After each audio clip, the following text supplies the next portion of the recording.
Our story unfolds in the Earth Dragon Kingdom's Linhai City, where countless monsters have entered the real world from other realms, and humanity is now faced with huge disasters. Thankfully, the heavens haven't abandoned humans. Markings have appeared on the backs of all humans' hands, and various special classes have awakened through those mysterious marks. Since then, mankind has entered an era of class shifters. Among the many awakened individuals, there are only 3 mythical classes: Lighthouse Kingdom, Ghost Swordsman, Alpha; Ephemeral Kingdom, Hell Dragon, Restivu; and Icebound Kingdom, Frost King, Quan Jixian. 100 years ago, a talented class shifter appeared in the Dragon Kingdom. The strongest in the Dragon Kingdom, Shu Luo, became the first Adeptus of the 70th world in just 10 years. However, when the strongest level of the 9 beasts invaded, he saved the Dragon Kingdom by defending the rift alone, but he sacrificed himself. Today marks the 100th anniversary of Shu Luo's heroic death. A reporter reported that the memorial service held in the capital, Dragon City, the day before yesterday, was attended by the top-class shifters in the Dragon Kingdom. According to statistics, a total of 12.52 million people participated in the awakening of their kingdom this year. This is an increase of 11.3% compared to last year, setting the highest record in 110 years. Among these, core-class shifters account for 10%, which has far exceeded the record in the year Shu Luo was born. Perhaps they can anticipate the birth of the next Shu Luo. While everyone was celebrating Shu Luo's 100th anniversary, in a dark room a man was shown lying on the bed. Suddenly, thunder struck, and our main character, Shu Luo, opened his eyes hearing a system notification. The system repeated, "The doors to an alternate world are about to open, class shifters. Please prepare." Hearing the system's voice, Shu Luo was shocked and got up immediately, asking, "Didn't I die already? Where am I?" But before he could understand anything, his head started to hurt like crazy. He saw memories of a body that belongs to Zhang Yue, who awakened as what is recognized as the most useless class in the world, Beast Tamer. It's not worth wasting time at all. If a poor person awakens as a beast tamer, he will die in an alternate world sooner or later, he thought. Also, Zhang Yue's little brother's medical bills had been delayed for 2 months, and if not paid, his brother would die. Zhang Yue could not bear all these problems alone. At his last moment, Zhang Yue said sorry to his younger brother, saying, "I'm a useless older brother.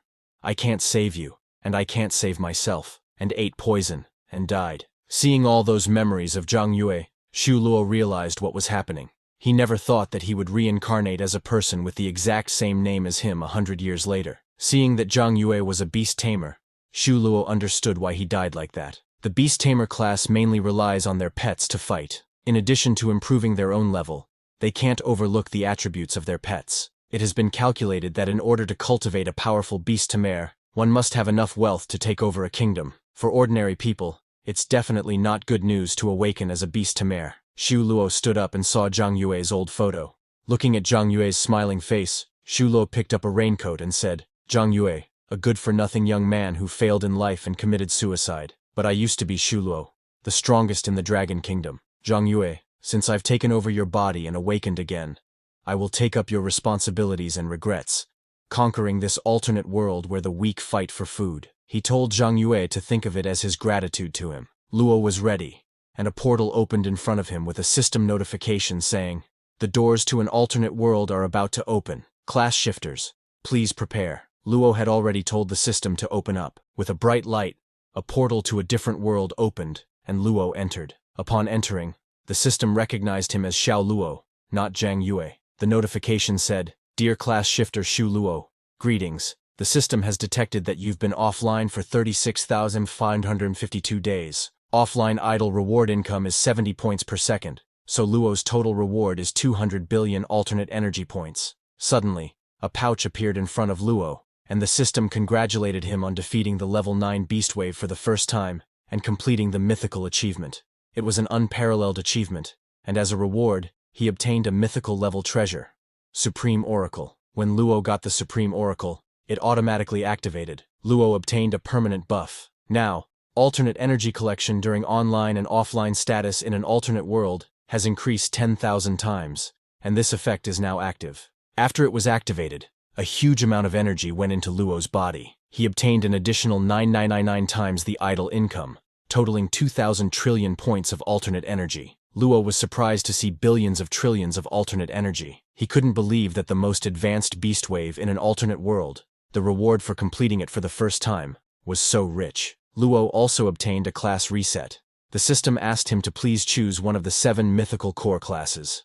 Knight class Undead Doom Rider, Warrior class Dark Swordsman, Assassin class Shadow Reaper, Priest class Holy Priest, Mage class Hellfire Mastery, Archer class Ghost Hunter, and Beast Tamer class Necromancer. Seeing those 7 mythical core classes, Luo said, 100 years ago, I awakened as a top-tier warrior, but the strongest core class in that alternate world was actually a Beast Tamer. It's just that the amount of alternate energy required to improve oneself and the pets is too much, making development difficult. Luo reached out his hand and said, however, since I've reincarnated and have trillions of idle rewards, my first choice would of course be Necromancer. The system congratulated him on becoming the 4th mythical core class in the alternate world, Necromancer, which is an advanced Beast Tamer class. When Luo chose the Necromancer class, a huge amount of energy entered his body. Seeing 100-star initial growth, Luo said, this strength is noteworthy for being a mythical class. Necromancer is a magic-type mythical core class. It's the messenger of resurrection from hell. The Necromancer specializes in the power of the dead. Only death can excite the Necromancer. Its magic attack growth is 25 stars. Mana growth is 18 stars. Health growth is 20 stars. Physical defense growth is 18 stars. And magic defense growth is 19 stars. Necromancer has 3 main skills. First is Soul Harvest skill. When a Necromancer kills a monster in an alternate world, there's a 1% chance of harvesting the opponent's soul and making it a pet. The pet obtained in this way cannot be traded and can only be used by the harvester or as upgrading materials for other pets to devour. Second is Undead Evolution. All pets of a Necromancer can be evolved by devouring pets of the same level. The highest is the mythical level. Pets also have unlimited loyalty. Third is Death Reduction. The experience required to upgrade all pets of a Necromancer is reduced by 50%. Seeing his own stats, Luo was amazed. The pet intelligence of ordinary beast tamers is obtained through mission rewards, and the quality cannot be improved. Unexpectedly, a Necromancer can not only evolve pets, but also harvest monsters as their own pets. It is indeed a mythical class. He added that in his last life, he relied on his top-tier class to clear 70 worlds in the span of just 10 years and became number 1 in the Dragon Kingdom. But now, since he started this life with a mythical class, he must clear the levels perfectly until the final world. Not only will he become the strongest in the Dragon Kingdom, but he will be number 1 in the world. After entering the first alternate world called Nightmare Source, based on Luo's login location, the system matched him with a safe area called Doomsday Town. The system reminded Luo that fighting is prohibited in safe areas and asked him if he wanted to continue using the ID Shu Luo. Luo said he did not want to continue with Shu Luo and asked the system to set his new ID as 0, choosing the name 0 because he believed that in this life he was destined to surpass the existence of Shu Luo, and the only thing that surpasses everything is 0. He was then teleported into the Doomsday Town of the first alternate world named Nightmare Source. Looking around, Luo asked, "Is this an alternate world? It feels the same as the real world, so mystical." A guy standing beside Luo was confused and asked another guy, "Wasn't it said that there are monsters everywhere in the alternate universe? Where are the monsters?" The other guy explained to him that this is a safe zone and monsters are outside. While they were talking, a public notification announced that the first world quest had been issued and could be viewed on the mission interface. Seeing that the mission had begun, everyone started to prepare in advance, asking others if they wanted to team up. Nightmare Source is the first world where darkness covers the earth, and the monsters sleeping underneath revive. The world will eventually face disaster, and as a survivor, one must break the doomsday cycle, clear many disasters, and crush the darkness. The first world quest is to kill a total of 1,000 monsters in the first world. The second world quest is to collect 10 silver coins total by killing monsters, or clearing quests in the first world. After completing the above world quests, players can activate the first world boss dungeon channel. They must defeat the boss, and then players can enter the second world. Seeing the information of the world, Luo realized that the regular layout of this alternate world hasn't changed much. He decided to first buy some equipment, and then do the quest. He went into the Safe Town's equipment store, whose owner is Charles. Charles asked Luo what he needed. Looking around, Luo saw that the system's equipment store is the same as before, only providing some basic unrefined products. The best equipment here is 1 star. Seeing that Luo was not interested in the weapons, Owner Charles told Luo that if he was not satisfied with these, he could also provide better quality equipment. However, it would cost some more copper coins. But Luo didn't need that. He gave a pouch of 100 copper coins to owner Charles and told him to give him a 1-star staff. Everyone was shocked when Luo bought that 1-star staff. A guy said to Luo, "Dude, the newbie gift package only gave us 100 copper coins total. Did you spend them all?" Another guy told Luo that a 1-star staff can't give him much attack power. "It's not as cost-effective to buy a 1-star weapon as it is to get a complete set of unrefined products," he said. But Luo didn't care. He thanked them for the reminder and left from there. A girl asked other guys, "Doesn't only weapons with a higher star rating can refine their attributes? In this case, wouldn't the attack power be increased?" A boy explained to the girl that refinement of equipment requires alternate energy, which can only be obtained in small amounts through killing monster spawns in quests. So such a precious thing can't be upgraded enough. If anyone uses it to refine a 1-star staff, they might have a huge hole in their head, he said. All those guys laughed at Luo. One said, "This kid spent all his money and has no defense at all. He will definitely suffer disaster later. I don't know where this country boy came from, but he has no knowledge at all. No matter if it's here or outside, it's difficult to make progress without money." Luo also knows that for the average new class shifter, it's really not cost-effective to spend all their money on just 1-star equipment. The staff Luo got was a Fire Mage staff for Beast Tamer. It's a level 0 refinable mediocre magic staff that can increase damage. The alternate energy an ordinary class shifter can obtain from slaying monsters is extremely limited, and it's impossible for them to be willing to refine 1-star equipment. Luo smiled, saying, "It's a shame that he is not lacking." He poured his alternate energy into refining the fire magic staff. The system warned Luo that this refinement consumes 1 point of alternate energy and has a 10% chance of being upgraded to a green attribute. With higher attributes, the refining consumption increases and the success rate decreases. Luo told the system to start refining. The first refinement was a success. After the first refining, the system asked him again if he wanted to refine further. Luo said yes, and the second attempt was also successful. Luo instructed the system to continue and not stop. All refinements were successful, and finally, Luo's equipment increased to the highest level. The system informed Luo that the number of one-click refinements was 132 times, with a total consumption of 985 alternate world energy. Luo obtained the golden attribute, Fire Herald Staff. He was surprised that his staff was refined 132 times at once, showcasing the potential of hundreds of billions of alternate energy. The staff, transformed into the Fire Herald Staff, was born from flames. All enemies will be burned to ashes. Its magic attack power increased to 26, and it gained an additional attribute of intelligence. Now, the staff has a burning skill. Each time the user attacks, the enemy enters a burning state that lasts for 3 seconds, losing 20 health points per second. Seeing his staff's information, Luo laughed, saying, "Preparation for battle is complete.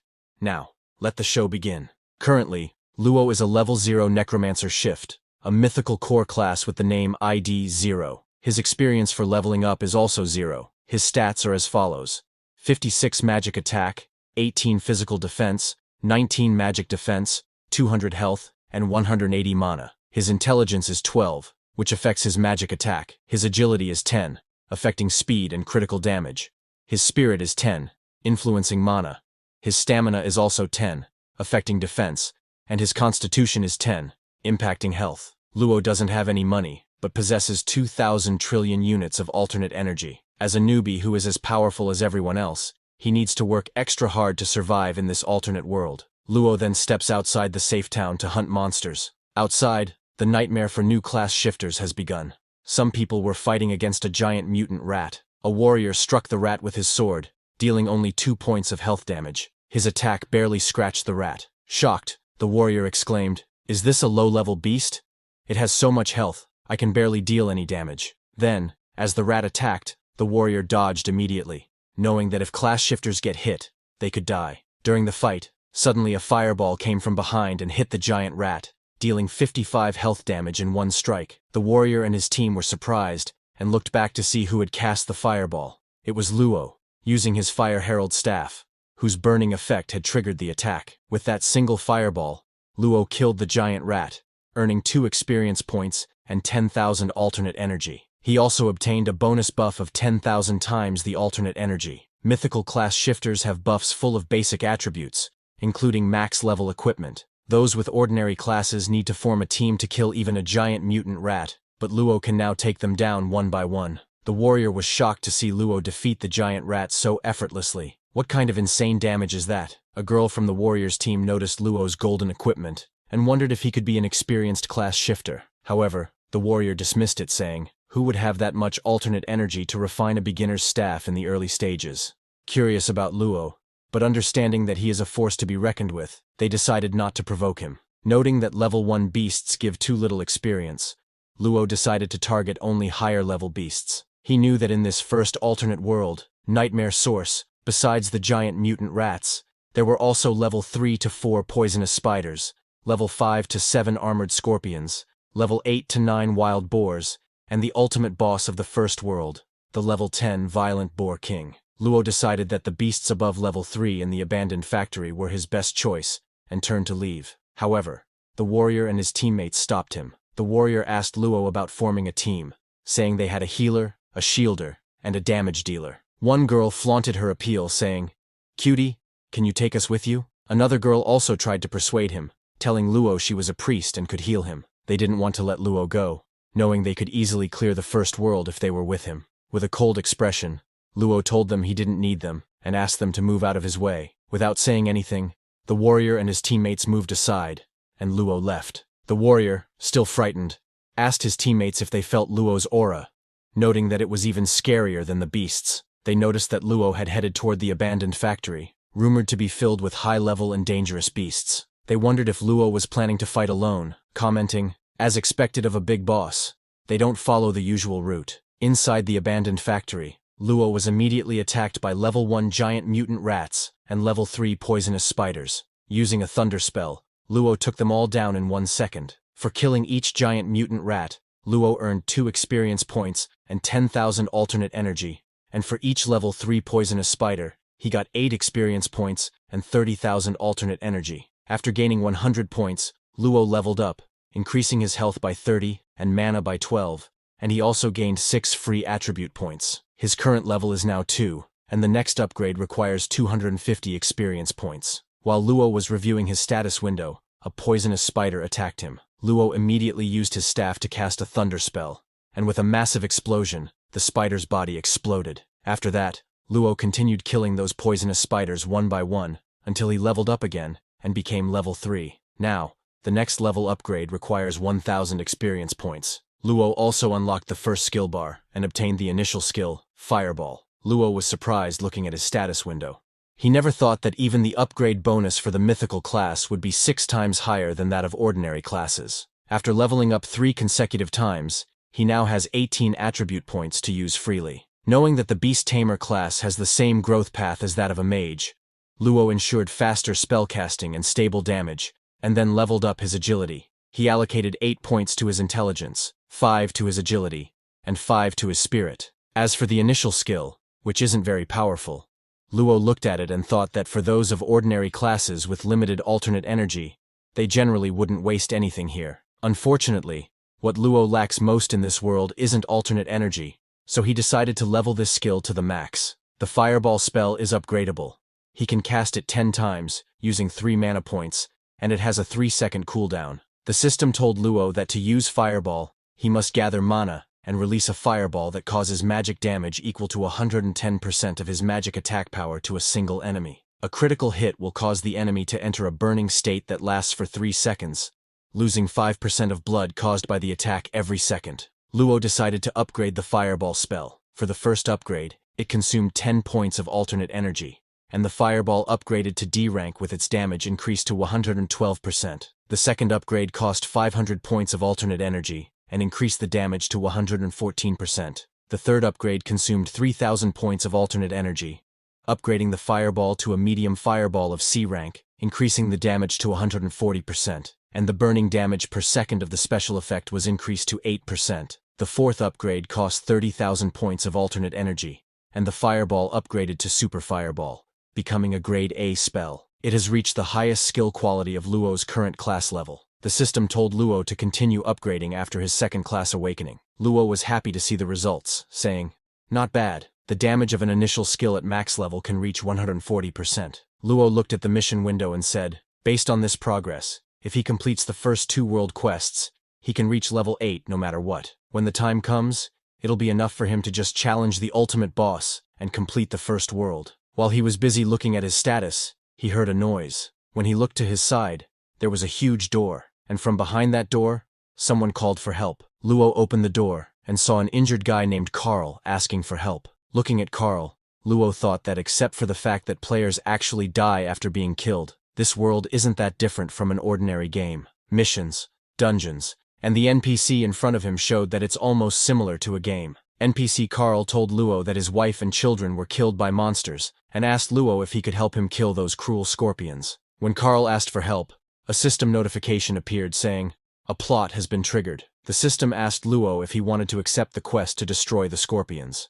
Luo knows that most equipment obtained from NPC missions is better than those from killing monsters. It just so happens that Luo only has a staff in hand, so this mission is worth doing. When Luo accepted the mission, the quest details showed up. The difficulty is 10. The quest is to kill all the armored scorpions and their leader, the armored Emperor Scorpion in the Doomsday Factory. The quest reward is 500 experience, 1 silver coin, 300 alternate energy, and a random 1-star equipment. Suddenly, Luo felt something was up ahead. He looked ahead, but it appeared empty. There was nothing. However, Luo realized what it was. He smiled and said, "It seems like monsters aren't the only things here. Completing the quest is my top priority right now." While Luo prepared to fight, from a corner, some eyes were watching all his movements. Luo became alert and saw many intermediate monsters of the first world, the armored scorpions. The armored scorpion is a level 5 physical type normal monster. It has 290 health, 40 physical attack, 28 physical defense, and 25 magic defense. These scorpions have mutated due to environmental pollution and possess hard armor covering their bodies that can withstand a lot of damage. When the armored scorpions saw Luo, they activated their armor skill, which reduced the effect of Luo's attacks. After reducing Luo's attack power, an armored scorpion lunged to attack him. Luo was ready for this. He summoned his staff and prepared to fight back. When the armored scorpion attacked Luo, he quickly took out his staff to retaliate. Luo cast a fireball spell and hurled it at the armored scorpion, but the scorpion dodged the fireball and activated its collision skill to attack Luo. However, Luo turned around in midair and launched another fireball, which hit the armored scorpion and killed it. For defeating the level 5 armored scorpion, Luo earned 15 experience points and 50,000 units of alternate energy. As one armored scorpion fell, others began attacking Luo. Luo's super fireball was immensely powerful but used a lot of mana, so he couldn't cast it again immediately. It took him 5 seconds to prepare the fireball again. Luo used the fireball spells to eliminate many armored scorpions in one go. He recalled that when the number of normal armored scorpions decreased to a certain threshold, it would trigger the armored scorpion emperor to appear early. Just as he remembered, the giant armored scorpion emperor emerged from the ground and attacked Luo. Seeing the scorpion emperor, Luo said, "I must kill it before my mana runs out." He poured all his mana into his staff and used the super fireball skill to cast a very powerful fireball at the scorpion emperor. But the armored scorpion emperor easily stopped Luo's fireball with its huge hands. Luo was annoyed to see that the scorpion emperor's body was still as thick as ever. The scorpion emperor used its stinger to attack, but Luo dodged. He jumped towards the armored scorpion emperor and got below it, targeting its soft belly. Luo used the super fireball skill again, and the armored scorpion emperor's whole body caught fire, burning it inside out. Seeing it burning, Luo backed off a little, saying, "I'm quite lucky to immobilize it right when my mana runs out. Now I just have to give this Scorpion King one last strike, and the mission is complete." Just as he said that, suddenly a white-haired man came to sneak attack from behind, while another man in front went for the armored Scorpion Emperor, saying, "We will be the ones who complete the mission." The Scorpion King would be harvested by them. Both men had been hiding, waiting for Luo to weaken the armored Scorpion Emperor, and in the process, lose all his mana so they could steal Luo's kill, and also kill him for his equipment. When the white-haired man sneak attacked Luo from behind, Luo moved a little and easily dodged the attack. The white-haired man was surprised, wondering how Luo had dodged his attack. Seeing that man, Luo also smiled, saying, "You finally showed yourself." Hearing this, the white-haired man realized that Luo had already discovered them. Luo got ready to cast another fireball, saying, "Some people will level up honestly, while others specialize in doing things like slaughtering people and stealing their kills in secret. But what a shame. You guys chose the wrong target. The enemies I once faced were 1,000,000 times stronger than you." Saying that, Luo cast a huge fireball and threw it at the white-haired man. Seeing Luo cast that huge fireball, the white-haired guy was too scared, asking, "How is this possible?" But before he could get his answer, Luo's fireball hit him and completely burned his body, leaving nothing behind. When the other guy saw his partner die like that, he got scared. Looking back, the man asked Luo, "Aren't you out of mana? How can you still activate your skills?"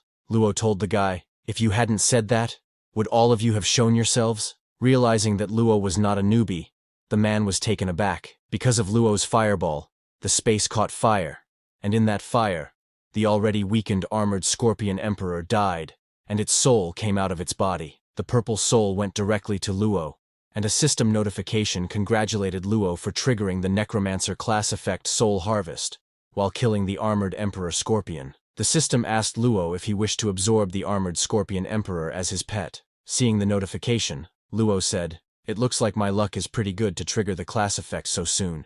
He asked the system to absorb the armored Scorpion Emperor. The system completely absorbed the purple soul of the Scorpion Emperor, and as it did, a dark aura began to emanate from Luo's body. Seeing the black aura, the man became terrified. Luo's eyes turned red, and his whole body was enveloped in the black aura. A system notification informed Luo that he had received a normal-grade pet, the armored Emperor Scorpion. Luo immediately summoned it, and from the black aura, the armored Scorpion Emperor emerged. This scorpion has normal-grade physical defense and is bound to its master, Luo, currently at level 0. To level up for the first time, it requires 100 experience points. The armored Scorpion Emperor's physical attack power is 2, physical defense is 4, magic defense is 3, it has 30 health, and 9 mana. Its loyalty level is at 100%, and every death will decrease the pet's loyalty level by 10%. The loyalty meter cannot be recovered, and when it reaches 0, the pet will revolt.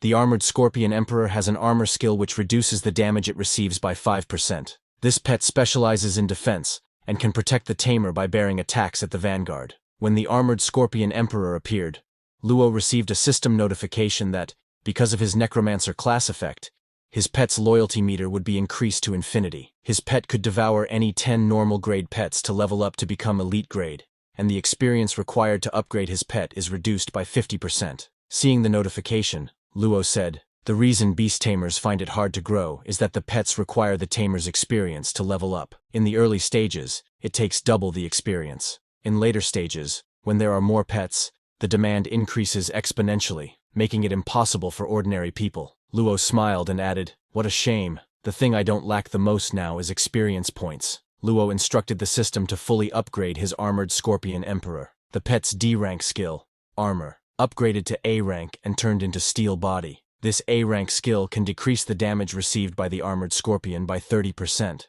The man who came to attack Luo was shocked to see his pet armored Scorpion Emperor. He asked Luo, "What exactly are you saying? It's impossible for a normal beast tamer to possess such power." While petting his armored Scorpion Emperor, Luo said, "From the moment I received the mission, I felt people spying on me in secret. You guys must be the assassins who rely on concealment to prey on isolated individuals, and both of us happen to have the same mission. So all of you plan to ambush me at the last critical moment and harvest the Scorpion King." Hearing this, the man realized he had kicked an iron board this time. He understood that he had to run, otherwise, he was going to die. Luo smiled and ordered his pet to demonstrate its capabilities. As Luo commanded, the armored Scorpion Emperor moved very fast and attacked the man's stomach with its huge pincers. The man fell to the ground and begged Luo not to kill him, but Luo didn't want to. He told the man, "In this world where the strong prey on the weak, if they wanted to prey on others, they must be prepared to be preyed upon." After that, Luo's armored Scorpion Emperor attacked the man and killed him. NPC Carl was very happy and thanked Luo for avenging him, saying, "From this day forth, I will be Luo's good brother." The system congratulated Luo for completing the mission, Destroy the Scorpions.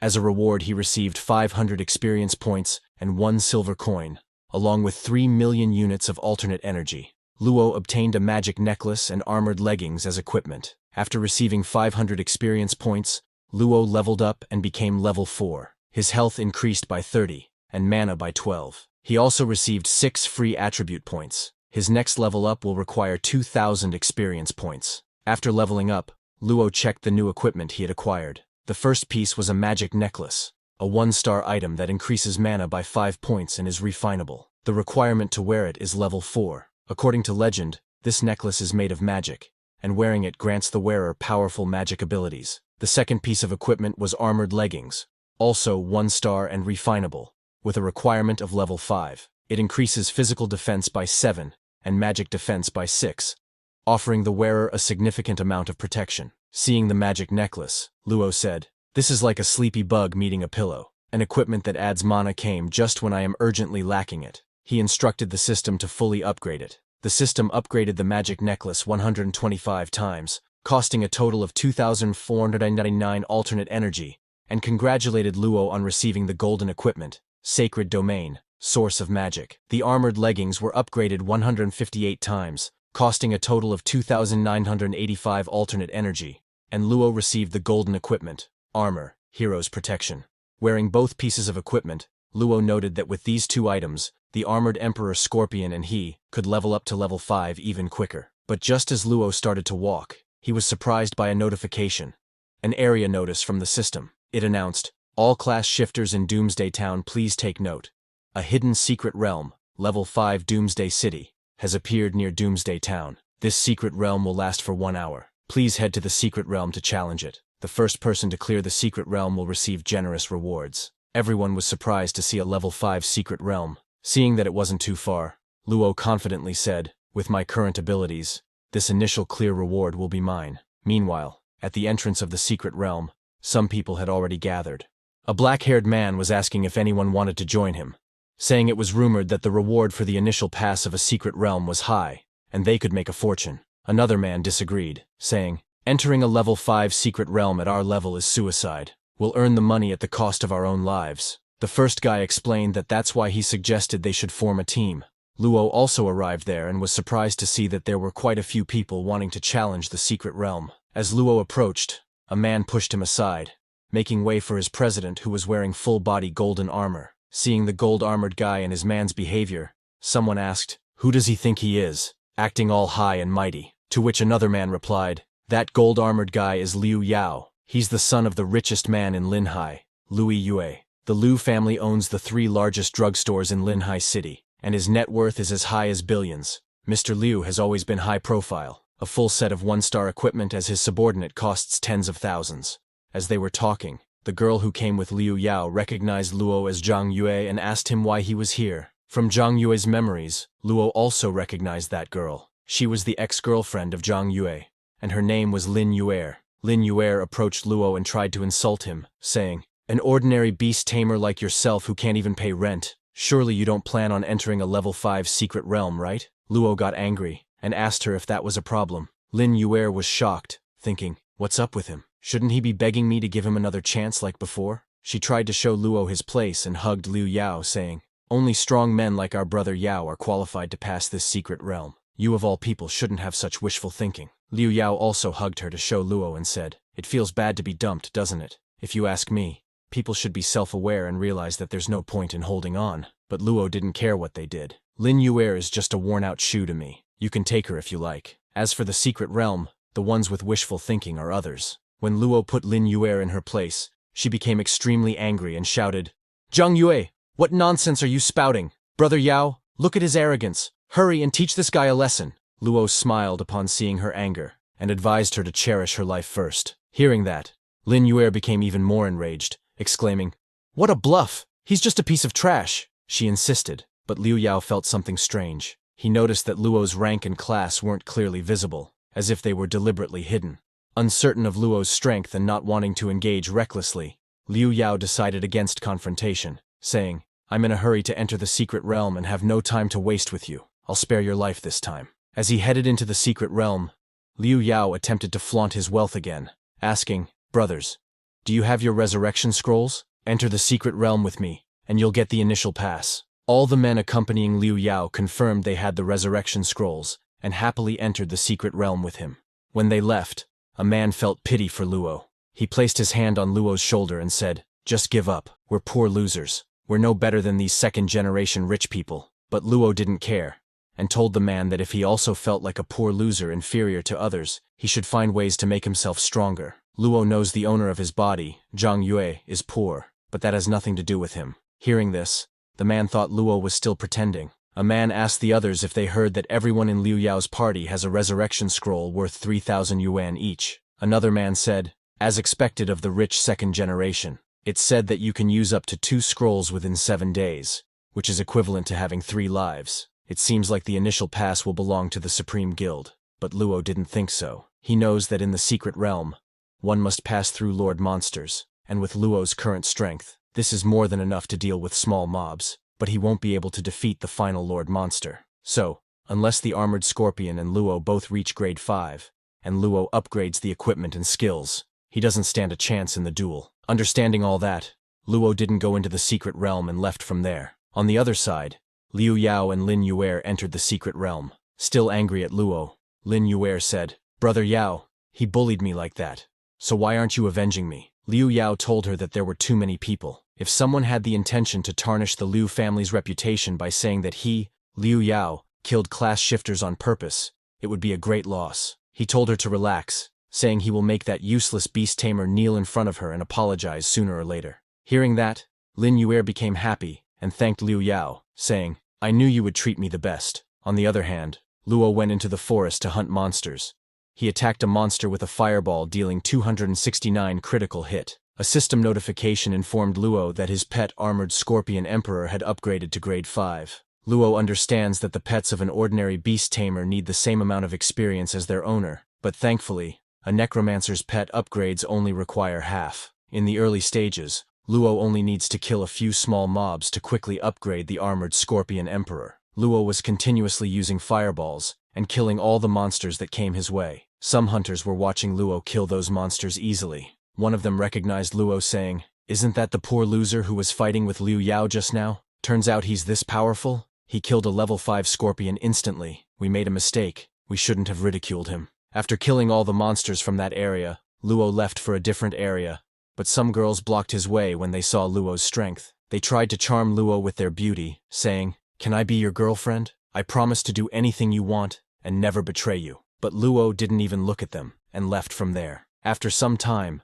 when Luo was going to hunt more monsters, suddenly a system notification came telling all Doomsday Town class shifters to be cautious, because the level 5 secret realm Doomsday City would close in 10 minutes. Seeing the notification, Luo thought, since I have upgraded the defense of my Armored Scorpion, it'll serve as a human shield in front of me while I focus on dealing damage. Now the Armored Scorpion Emperor's loyalty is unlimited. It has upgraded to grade 5, and all its stats have increased. It also has a rank A steel body passive skill that lowers the damage that the Armored Emperor Scorpion receives by 30%. The Armored Emperor Scorpion, which specializes in defense, can protect the tamer and bear the attacks for the master at the vanguard. All this, coupled with equipment that quickly restores mana, my fireball skill can achieve continuous fire, improving the efficiency of killing monsters. So 10 minutes is more than enough to clear this secret realm. Thinking that, Luo entered the teleportation portal. Inside, Liu Yao's party was still fighting with the monsters. Almost all the members of his party had died in the fight. Injured and angry, Liu Yao shouted, "I was just a little short of defeating the Lord Scorpion." Another member of Liu Yao's party, observing the grade 7 Lord Monster, said, "President, we, a group of grade 2 class shifters, are just here to make up the numbers, aren't we?" Lin Yuer approached Liu Yao and exclaimed, "Brother Yao, the monsters in this secret realm are too strong. We need to put our lives first." Another guy agreed with Lin Yuer, saying, "We should use the resurrection scrolls quickly and leave before the monsters catch us, or else we'll die." While they were discussing, Liu Yao suddenly felt someone's presence. Looking up, he saw someone standing on top of a mountain cliff. Upon closer inspection, it was Luo. Annoyed, Liu Yao asked Luo, "You're just a grade 5, aren't you afraid of dying?" But Luo didn't reply and just laughed at him. Seeing Luo's laughter, Liu Yao grew even more infuriated and shouted, "What are you laughing at?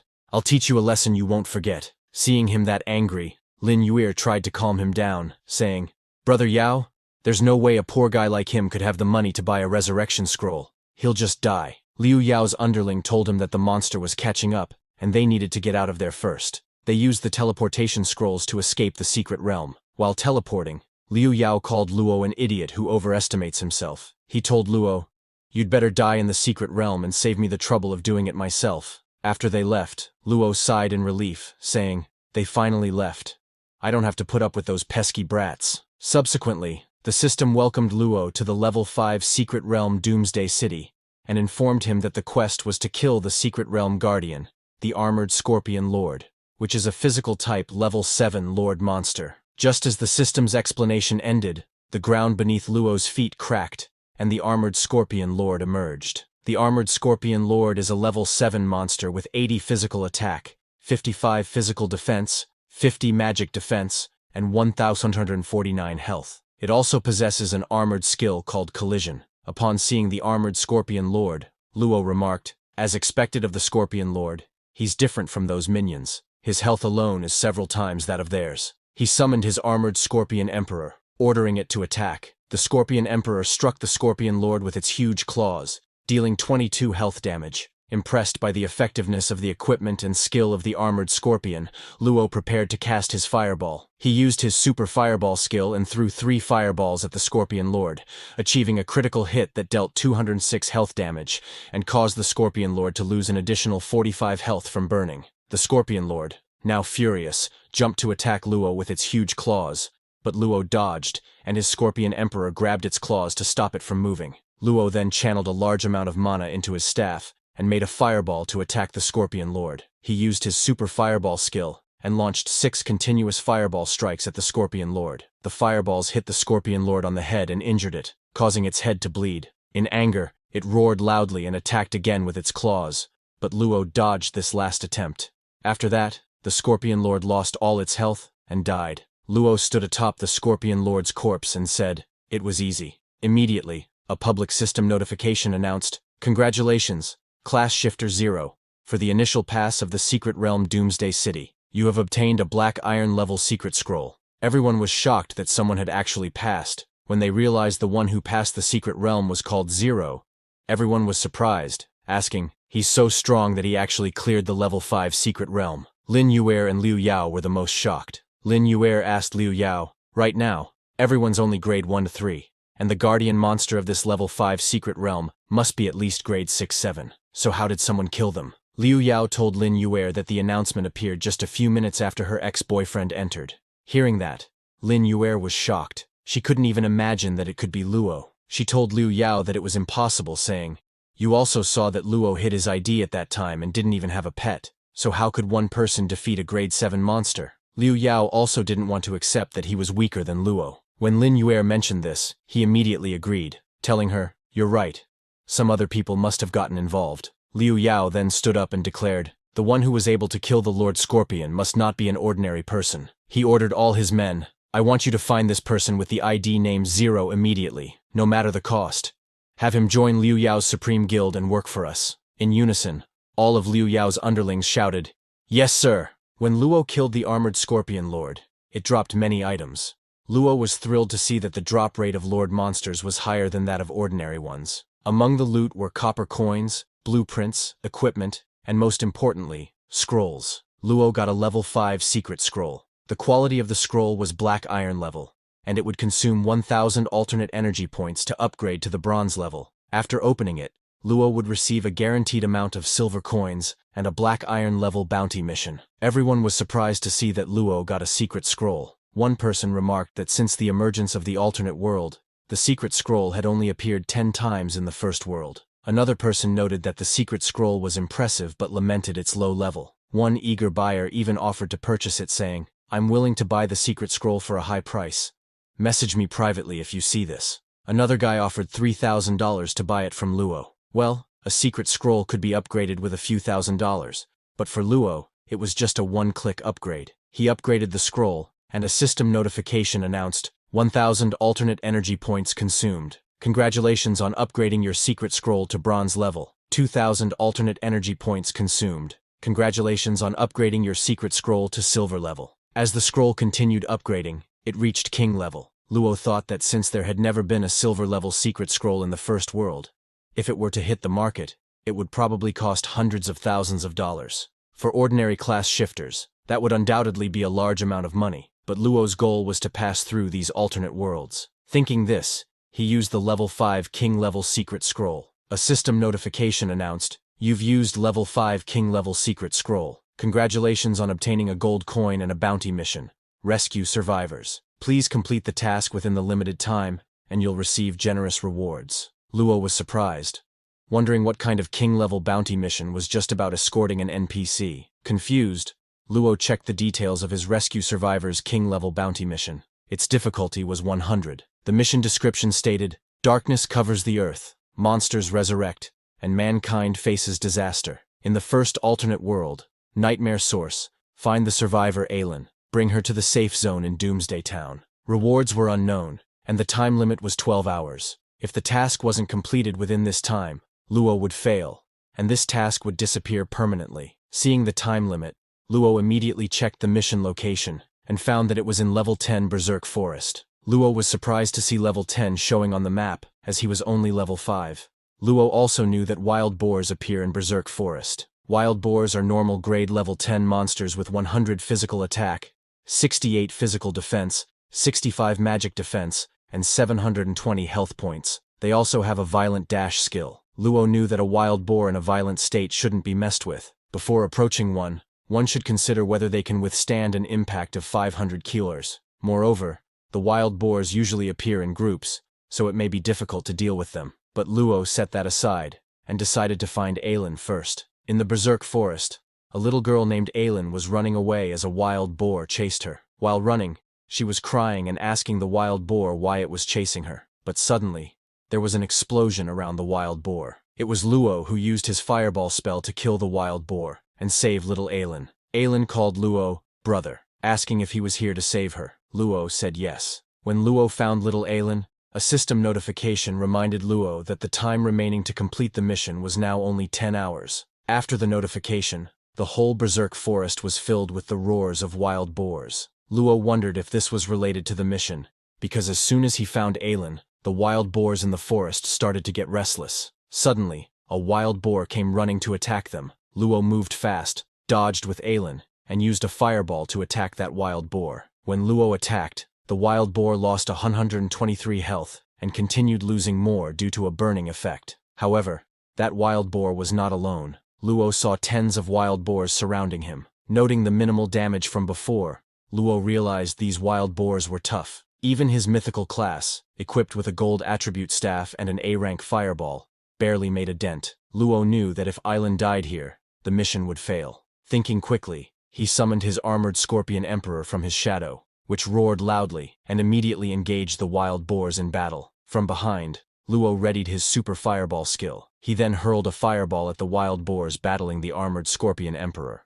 Killing a level 10 wild boar earned Luo 40 experience points and 100,000 alternate energy points. Pleased with the technique's effectiveness, Luo encouraged the armored scorpion, "Come on, scrape off a few more and they can upgrade." Both Luo and the armored scorpion emperor charged at the wild boars, and with a solid attack, they killed 3 more, gaining 120 experience points and 300,000 alternate energy. However, continuously using the fireball was depleting Luo's mana, and the boars kept coming non-stop. Seeing Luo's struggle, little Aelin asked if he was okay. Luo reassured her, saying he would definitely bring her back. Suddenly, a wild boar sneaked up from behind and charged at Luo using its violent dash skill. Before the wild boar could inflict more damage, Luo hit it with a powerful fireball. The wild boar was engulfed in flames but survived unscathed. Luo fell back, relieved that his health was relatively high. Otherwise, he might have been knocked out. Luo noticed that his armored scorpion couldn't hold out much longer. He never thought this bounty mission would be this difficult. Just before the wild boar could attack again, it collapsed and died, allowing Luo to gain its experience points and level up twice in one go. Luo became level 7, and his health and mana increased by 15. He also gained 3 free attribute points. Now a level 7 mythical core class Necromancer, his intelligence was 26, affecting magic attack. His agility was 15, affecting speed and crit damage. His spirit was 15, affecting mana. His stamina was 15, affecting defense, and his constitution was 10, affecting health. His magic attack power was 164, physical defense power was 18, magic defense power was 19, health was 230, and mana was 192. He had 2,000 trillion alternate energy. Luo was thrilled to level up twice in a row. In an emergency, he immediately upgraded his attack power. He also wore a ring obtained from defeating the Scorpion King, a 1-star quality level 7 Glory Lord battle ring, which increased attack power by 35 and added 3 to strength. It also had a penetration effect that weakened an enemy's defense by 20 points. After upgrading his stats and wearing the Glory Lord battle ring, Luo's strength increased, and he cast a huge fireball. He hurled the fireball at the wild boars, causing a massive explosion that killed many. Pleased with the effect, Luo exclaimed, "It's great! Compared to only doing damage after 7 or 8 shots, now I can kill a wild boar with 2 fireball shots." After that, Luo moved quickly and killed all the wild boars that had previously surrounded him. He cast multiple fireballs at once, killing all the wild boars in one go. He gained 1.5 million alternate energy and 600 experience points. Luo was exhausted after using so many fireballs, but finally got rid of the group of wild boars. Now, as long as Aelin was sent back to Doomsday Town, his task would be complete. But before Luo could even rest, someone in golden armor approached him asking, "You didn't die in the secret realm?" It was Liu Yao and Lin Yuer, both of whom had the Sword Shield Warrior Supreme Sun and Supreme Moon titles. Seeing them, Luo became angry and told them to get lost, as he didn't want to waste time bickering with them. Both of them were there to confront Luo. Pointing at Luo, Lin Yuer said, "Brother Yao, you're a level 5 elite with golden equipment. Not many newbies can compete with you right now. Hurry up and teach him a lesson for me." Liu Yao drew his sword and told Luo, "You got lucky last time. I spared your life, but now it's time to pay up." Luo became very angry hearing that. He glared at them and said, "You want to kill me? Bring it on." Liu Yao immediately lunged to attack Luo with his sword, saying, "Let's see which is more brutal, your words or my sword." He aimed a full-force attack at Luo's shoulder, but his attack couldn't even scratch Luo, let alone kill him. Liu Yao was shocked, asking, "How is this possible?" But Lin Yuer was even more shocked, thinking, Luo is just an unarmed beast tamer. How could Brother Yao not beat him? Luo laughed and asked Liu Yao, "Are you done? Because now it's my turn to attack." Luo took out his Glory Lord battle ring and got ready to cast a powerful fireball. After combining the power of the rings, Luo created a huge fireball to throw at Liu Yao. Seeing the fireball, Liu Yao became scared and pleaded with Luo, "I'm the president of the Supreme Guild and the eldest son of the Liu family, the richest man in Linhai. If you're going to take a shot at me." But Luo didn't let him finish his sentence and hurled the fireball at him. The fireball directly hit Liu Yao, sending him flying. Liu Yao couldn't believe he lost to Luo with just one strike. Liu Yao died and his body disappeared, leaving only his golden armor behind. Luo received a notification saying, "Professional Supreme Star Glory initiated an attack on you. The other party is now grayed out. If you kill a grayed out professional within 10 minutes, you won't receive sin points." Seeing the notification, Luo laughed and called Liu Yao a fool. It is known that in the other world, the names of professionals are usually white. When these professionals maliciously attack other white professionals, the aggressor will be grayed out for a short period. During this period, the victim's resistance is considered legitimate defense and doesn't accumulate sin points. If the victim fails to resist and is killed, the assailant becomes red and gains 100 sin points. In that case, under the alternate world rules, entering the safe zone is forbidden, and you can't exit the world unless you kill enough monsters to get rid of the sin points, or you wait for your death. When a professional dies, not only do they lose their level and experience, but they also leave behind a large amount of equipment and props. When Liu Yao died, he left his golden armor, so Luo picked it up. Lin Yuer was shocked to see that Luo killed Liu Yao with one strike. She wondered when Luo had become so powerful. When she saw Luo coming toward her, she became scared and backed off, asking him, "What do you want?" She was very scared because she could only use 2 resurrection scrolls within 7 days, and she had already used one to escape from the secret realm. If she used it now, she wouldn't have another chance later. Thinking all this through, she called out to Luo, "Ever since we split up, I have never forgotten you." But Luo didn't even look at her and walked straight through with little Aelin. Luo glanced at Lin Yuer and thought, just now, Lin Yuer didn't make a move. If she had made a move on Aelin, the mission would have been affected. Now I can't waste my time on these unimportant guys. Thinking that, Luo left from there with little Aelin and didn't kill Lin Yuer, but even that made Lin Yuer angry. She gritted her teeth in anger, saying, "How dare you ignore me, Luo? Just wait for me." After that, Luo went into the safe zone and left little Aelin at her home. She thanked him for saving her. Then, immediately, a system notification came congratulating Luo on completing the King Grade bounty mission, Rescue Survivors. The completion reward was 10,000 experience points, 20 silver coins, 20 super silver coins, and 5,000 energy points. He also acquired equipment called the Ice Stick, a skill book called Small Ice Cone Technique, and a normal grade pet egg. After getting that many experience points, Luo leveled up again. His life stat increased by 30, mana by 12, and he received 6 free attribute points. His current level is 8, and his next upgrade requires 9,500 experience points. After getting all the items, Luo decided to check his ice stick equipment and summon it from his inventory. The ice stick is a level 8, 2-star quality, white attribute weapon. It increases magic attack power by 25. It's a stick with great ice power. When its attribute exceeds the blue grade, it'll have powerful freezing damage. After reviewing the ice stick's details, Luo asked the system to refine it. The system refined the ice stick 144 times with one click, consuming a total of 22,356 energy points. The system congratulated Luo on obtaining the golden attribute destroyer Frost Scepter. He was happy seeing this more powerful staff, saying,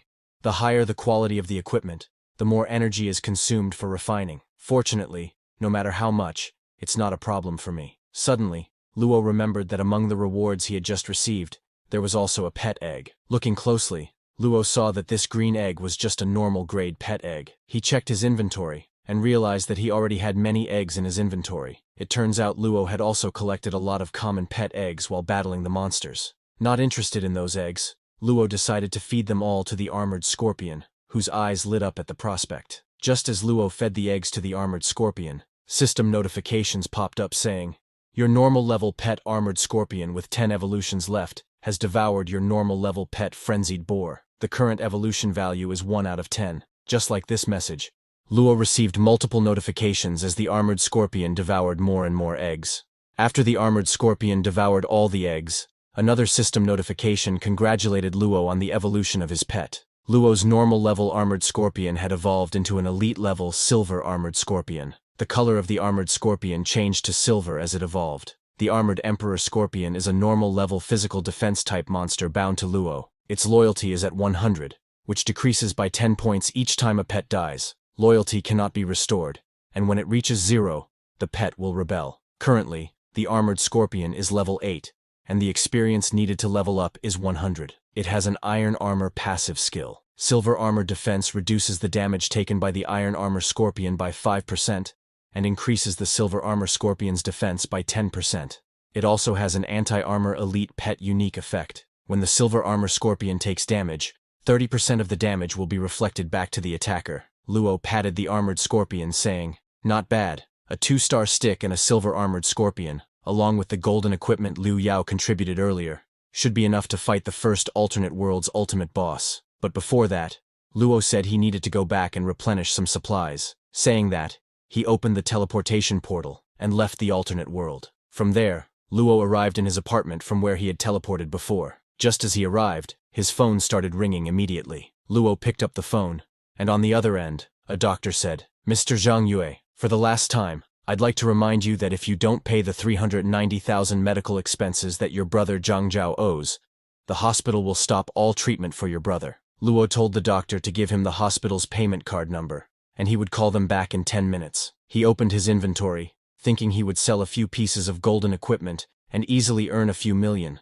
Helping the original owner save his brother could also be regarded as repayment for this body. But when Luo tried to sell them, he received a system notification warning him that all his equipment was bound and couldn't be traded or dropped. Luo was surprised to see that notification. It seemed to be the negative effect of the 10,000 times increase buff. Luo understood that now that these equipments couldn't be traded, and even if Luo sold all his existing silver coins, that would only be about 10,000, so he needed to find a way to make some money. So, he picked up his phone and started searching for any high-paying jobs. He saw a group chat for jobs. A guy said he was selling 1 gold coin from the 8th world for 2,000 yuan. Another guy wanted to hire someone to train his sister, since she was a first world newbie requesting a coach. That guy offers 200 yuan an hour, plus an additional 100 yuan for every level up, asking, "Is there any powerful professional brother who can help train my sister?" Luo knew that regular trainers charged by the hour, but the money received was too slow, so he was not interested in teaching. While scrolling, he saw something that completely surprised him. It was a request from someone named Rimuro, offering a heavy sum of 300,000 yuan to hire him as a coach for Linhai City's first world's newest professional. Upon seeing that message, one user commented, "There's no such thing as an outrageous sparring partner. It must be a scam." However, another user responded, "It's impossible for it to be a scam because scammers can't pass the official verification of the bounty posting on the alternate world forums, right?" But a user with a pig face account photo recognized the message and said, Someone has posted this life-threatening post again. Confused, another user asked him to elaborate. The Pigface account user explained that this post appears every year when new professions are awakened, and it said that everyone who accepts the reward dies without exception. Seeing that post, Luo immediately called the number, smiling and saying, "A life-threatening challenge sounds kind of interesting." Luo's call was answered by someone sitting in a dark room.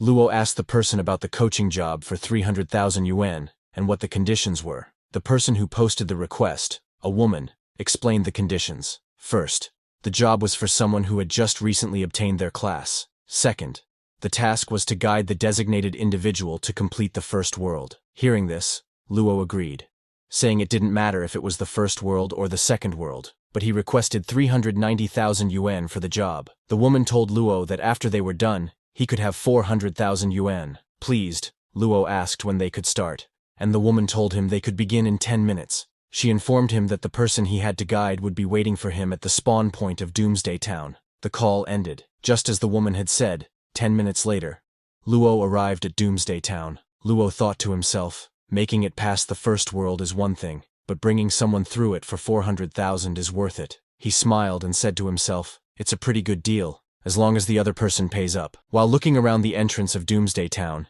he noticed a girl dressed in black clothes, her face hidden beneath a hoodie. Luo asked her if she was the one who needed a guide. The girl didn't speak, but simply nodded. While Luo was confirming that she was indeed the one, a guy noticed the girl in black clothes and asked others, "Isn't that the disastrous caster?" Another guy looked at her and said, "Seems like it. Even if she's in different garb, everyone can tell." Surprised to see Luo beside the girl, one guy remarked, "That weak-ass beast tamer? He wouldn't have taken on that quest, right? Looks like gold weighs heavier than their lives." Both Luo and the girl in black heard these comments, but Luo didn't care. He sent a request to the girl, asking her to form a team so that he could guide her through the world quest first. When the girl joined, Luo received a notification. In the notification, the girl's class and ID were hidden.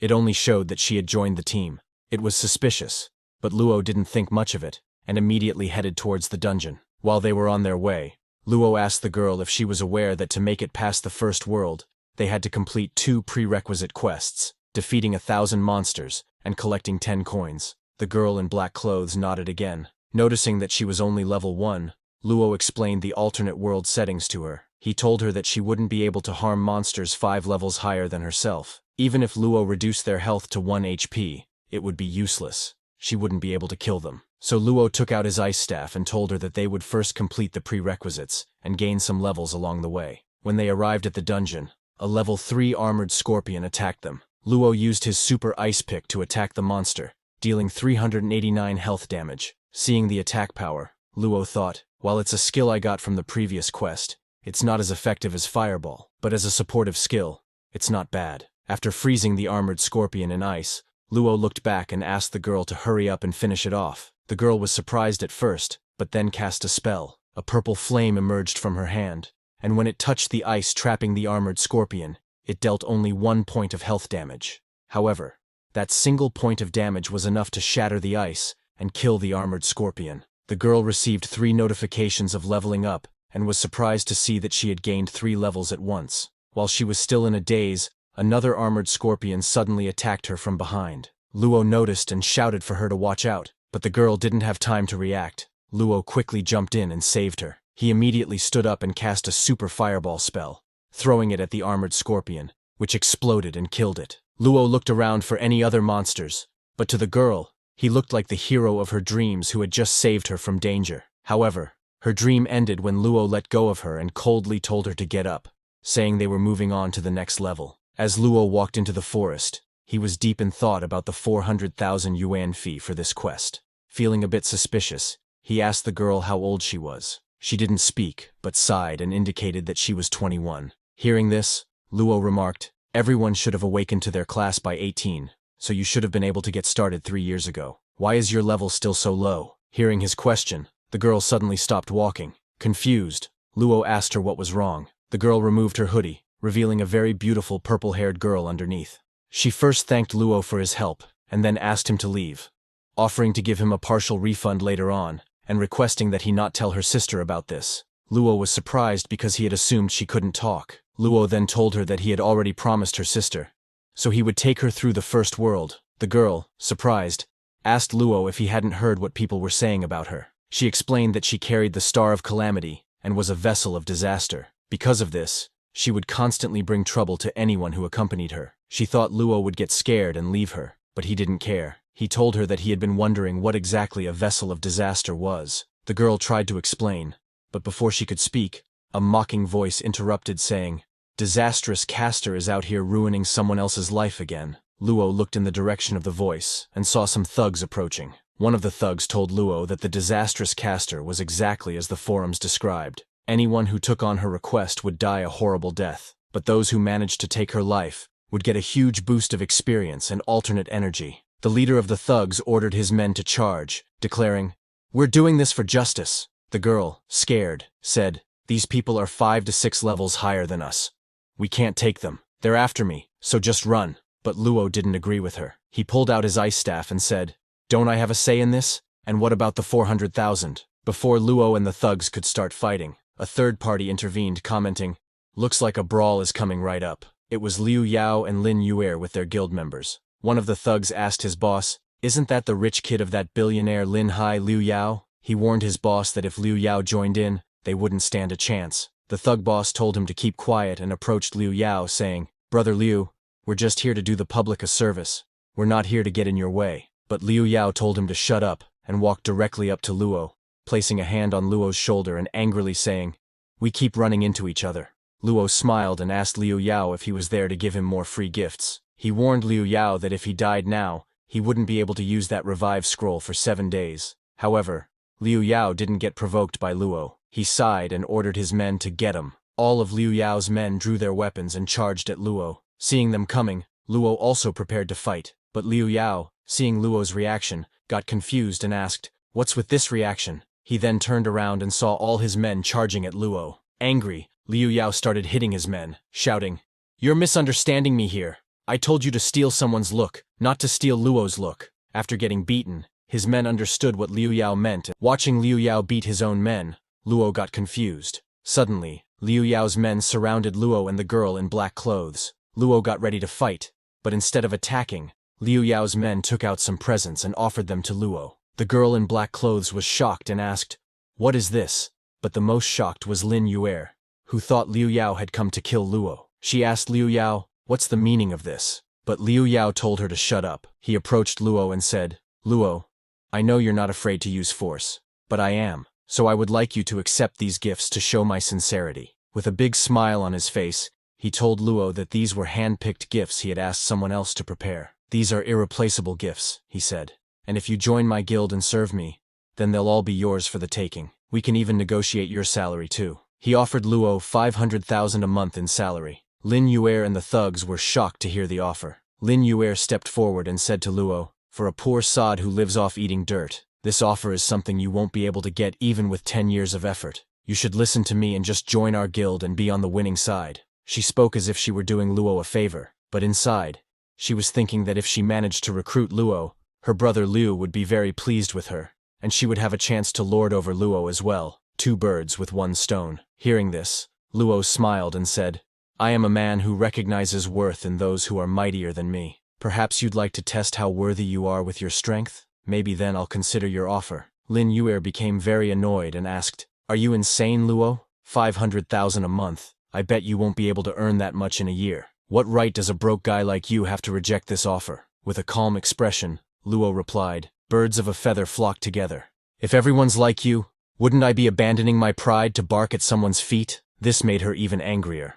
Luo then walked toward them and said, "If you're not going to fight me, then get out of my way because I'm a busy man." But Lin Yuer didn't want to back off and tried to stop Luo. However, Liu Yao ordered all his men to let Luo go. After that, Luo left. Seeing this, Lin Yuer became very angry and shouted at Liu Yao, asking him if he was just going to let Luo go. "He's not even paying a bit of attention to us," she exclaimed. Liu Yao angrily looked at Lin Yuer and asked, "Are your ears working fine? Because I told them to let him go." Seeing him angry, Lin Yuer calmed down. As Luo walked away, one of Liu Yao's hunters asked, "This kid has already killed you once. You're generous enough to overlook that, but if he keeps up that attitude, we might as well." Before he could finish, Liu Yao punched him in the face, saying, "You know nothing." With a big smile on his face, Liu Yao told them, Some things are just precious for how hard they are to obtain. There's no meaning if it's too easy. Curious, Lin Yuer hugged Liu Yao and asked, "Weren't you out for Luo's blood, doing everything you could to get him killed until now? So what made you suddenly change your mind?"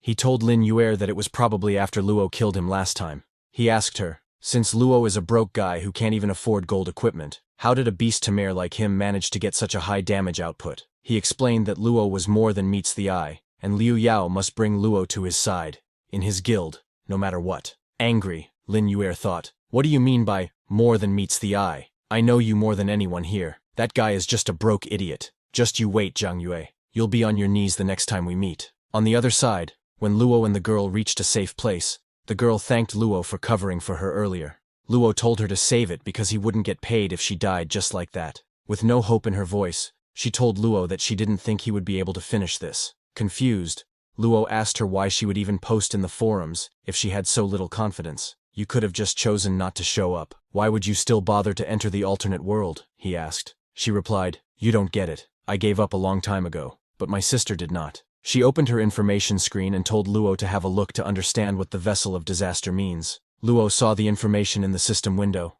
The Disastrous Caster is a special class, and she is a Vessel of Disaster. Those who possess the Vessel of Disaster cannot perform killing blows on monsters alone. Only in a team will she be able to grow. But if any of them were to fall, they shall all fall, and her level will return to 0. If she were to dismiss the party, she would be the only one to receive the penalty. The Vessel of Disaster will be broken upon clearing the first world, while those who manage to slay her shall be rewarded with a huge sum of experience. Luo was surprised to learn that she belonged to a special class. He now understood that, aside from the core classes, there were special classes too. If people with special classes managed to overcome their limitations, they could instantly awaken to a high-level class, or perhaps even a mythological class. Unfortunately, this wasn't something an average individual could easily overcome. Those who failed would continue a cycle of suffering. The girl told Luo that ever since she awakened to this class 3 years ago, there had been over 100 attempts to break free from its curse, but none had succeeded. She explained that, due to the way these settings worked, one couldn't form a team with someone who had a level difference of more than 10. And with that limitation, how could they ever hope to defeat the first world's boss? With no hope left, tears welled up in her eyes as she told Luo to just leave. But Luo wasn't ready to give up. He asked the girl what she would do if he told her it was possible. He assured her that he could take her through the first world. The girl was shocked at what Luo said. She immediately approached him, asking if what he said was true. She was desperate because, for 3 years, breaking this cursed class limitation had been nothing more than a dream. To be looked up to by others and make a name for herself were things she could only imagine. Now, she wondered if this could really be her chance. With a smile, Luo told her to stop talking because they had a world to get through. For the first world, the owner of the class must complete prerequisite quests before earning the right to challenge the world boss. The first is to kill 1,000 monsters, and the second is to collect 10 silver coins. Luo completed both challenges within a day. The purple-haired girl, Su Yan, was shocked to see Luo's power, wondering if this was what Luo was truly capable of. She couldn't believe that Luo managed to dispatch 1,000 monsters so quickly, and brought her through the rest of the world quests. They had earned quite a bit from that too. Luo turned to Su-han and said, "Now that we're done with the prerequisites, we can challenge the boss, right?"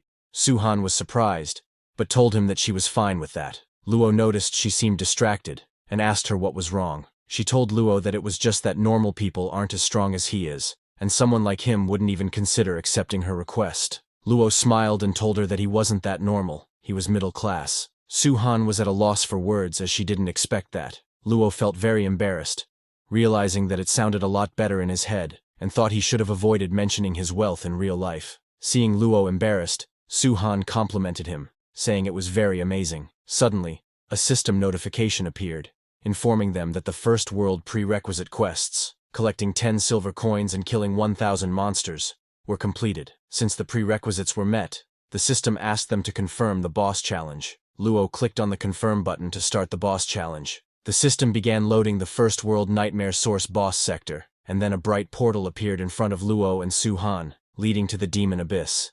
Before entering, Luo looked at Su-han and asked if she was ready. She was a little nervous, but didn't back down, and told him she was ready. With that, both of them entered the boss raid. As they entered, a red system notification appeared, telling them that they had entered the first world nightmare source boss sector, Demon Abyss. It informed them that the time limit for this boss fight was 1 hour. They had to defeat the boss, Berserker Swine King, within the hour. The 1-hour countdown started immediately, and the system warned them that those who failed to defeat the Berserker Swine King within the allotted time would be counted as defeated and would have to restart the world quest from the beginning. Seeing the notification, Luo took out some potions and scrolls and tossed them towards Suhan, telling her to take and use them. Suhan was surprised to see revival scrolls and instant recovery potions, and told Luo that these were all highly valuable items. Luo told Suhan that he was confident in taking on the boss alone, but there would always be unexpected factors, so it was better to be well prepared.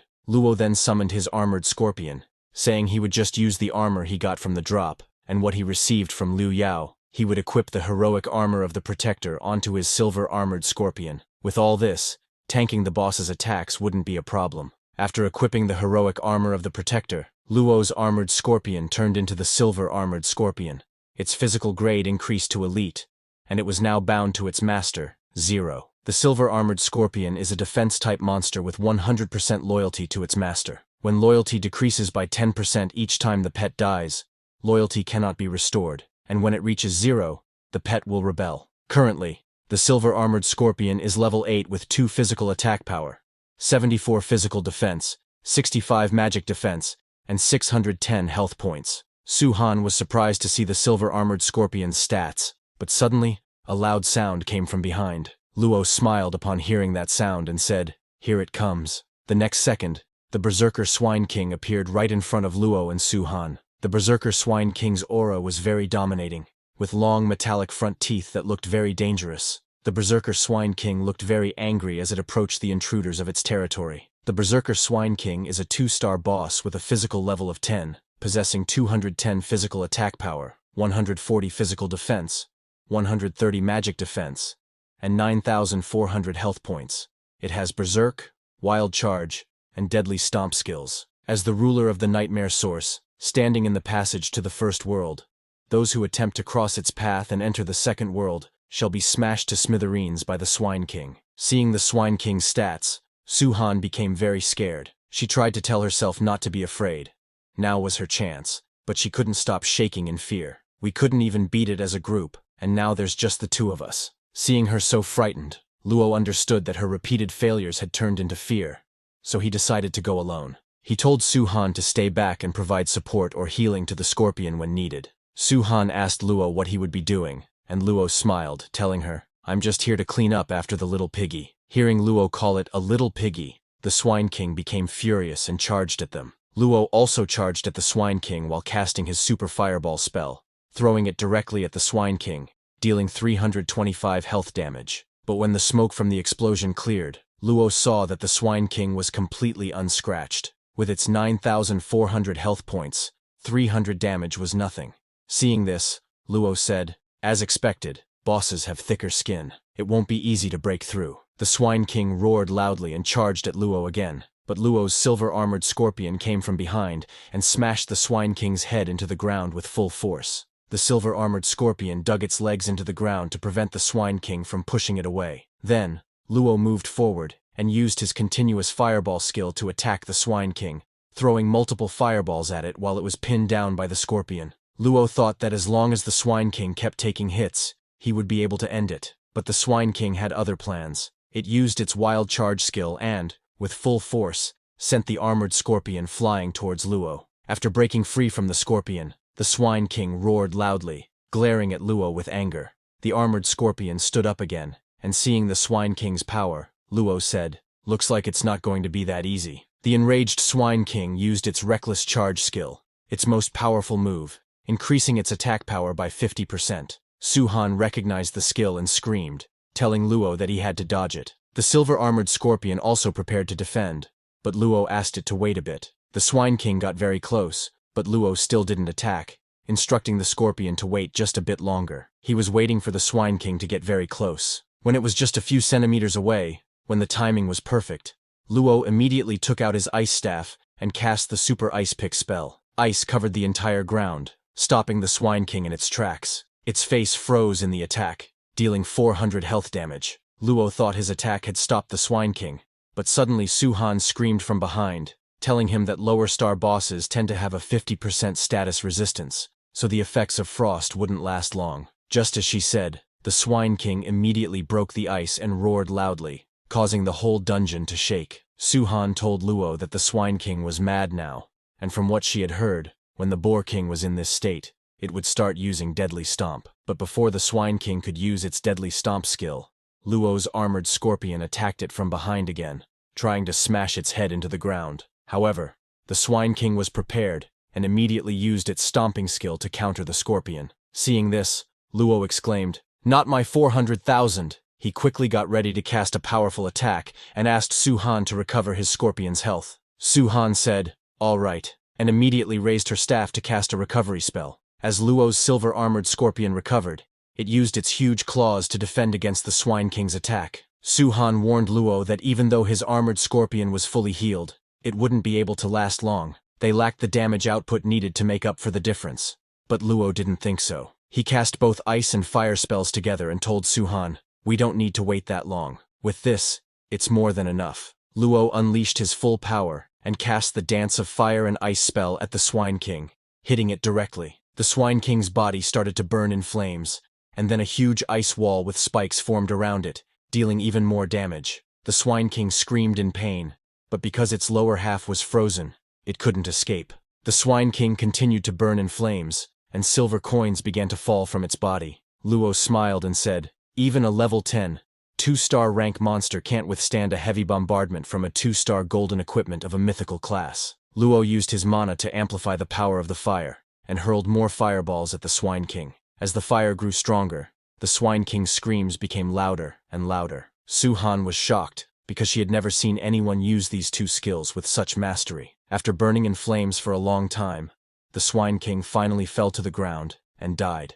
A system notification appeared, congratulating Luo on taking down the 2-star physical boss, Wild Boar King. He obtained 100% of the reward, gaining 6,000 experience points and 12 silver coins. He also received 16 pieces of rank 2 meat, which he decided to put up for sale. Luo also received a skill book, Berserk, which sacrifices 10% defense for a 5% attack boost for a 10-second duration. Luo decided to keep the skill book. The next item he obtained was the Magic Cloth of the Berserker. It is a level 10, 2-star, gold-ranked item with spellcaster restrictions, meaning only a spellcaster can use it. It increases health by 320, and as an extra stat, it increases stamina by 5. It has a magic support effect. When receiving lethal damage, it will substitute mana for health to negate damage at a 2-to-1 ratio. The cloth is layered with magic, elegant yet violent at its core. Luo also received the War Ring of the Berserker, also a level 10, 2-star, gold-ranked item with night restrictions. It increases physical attack by 70,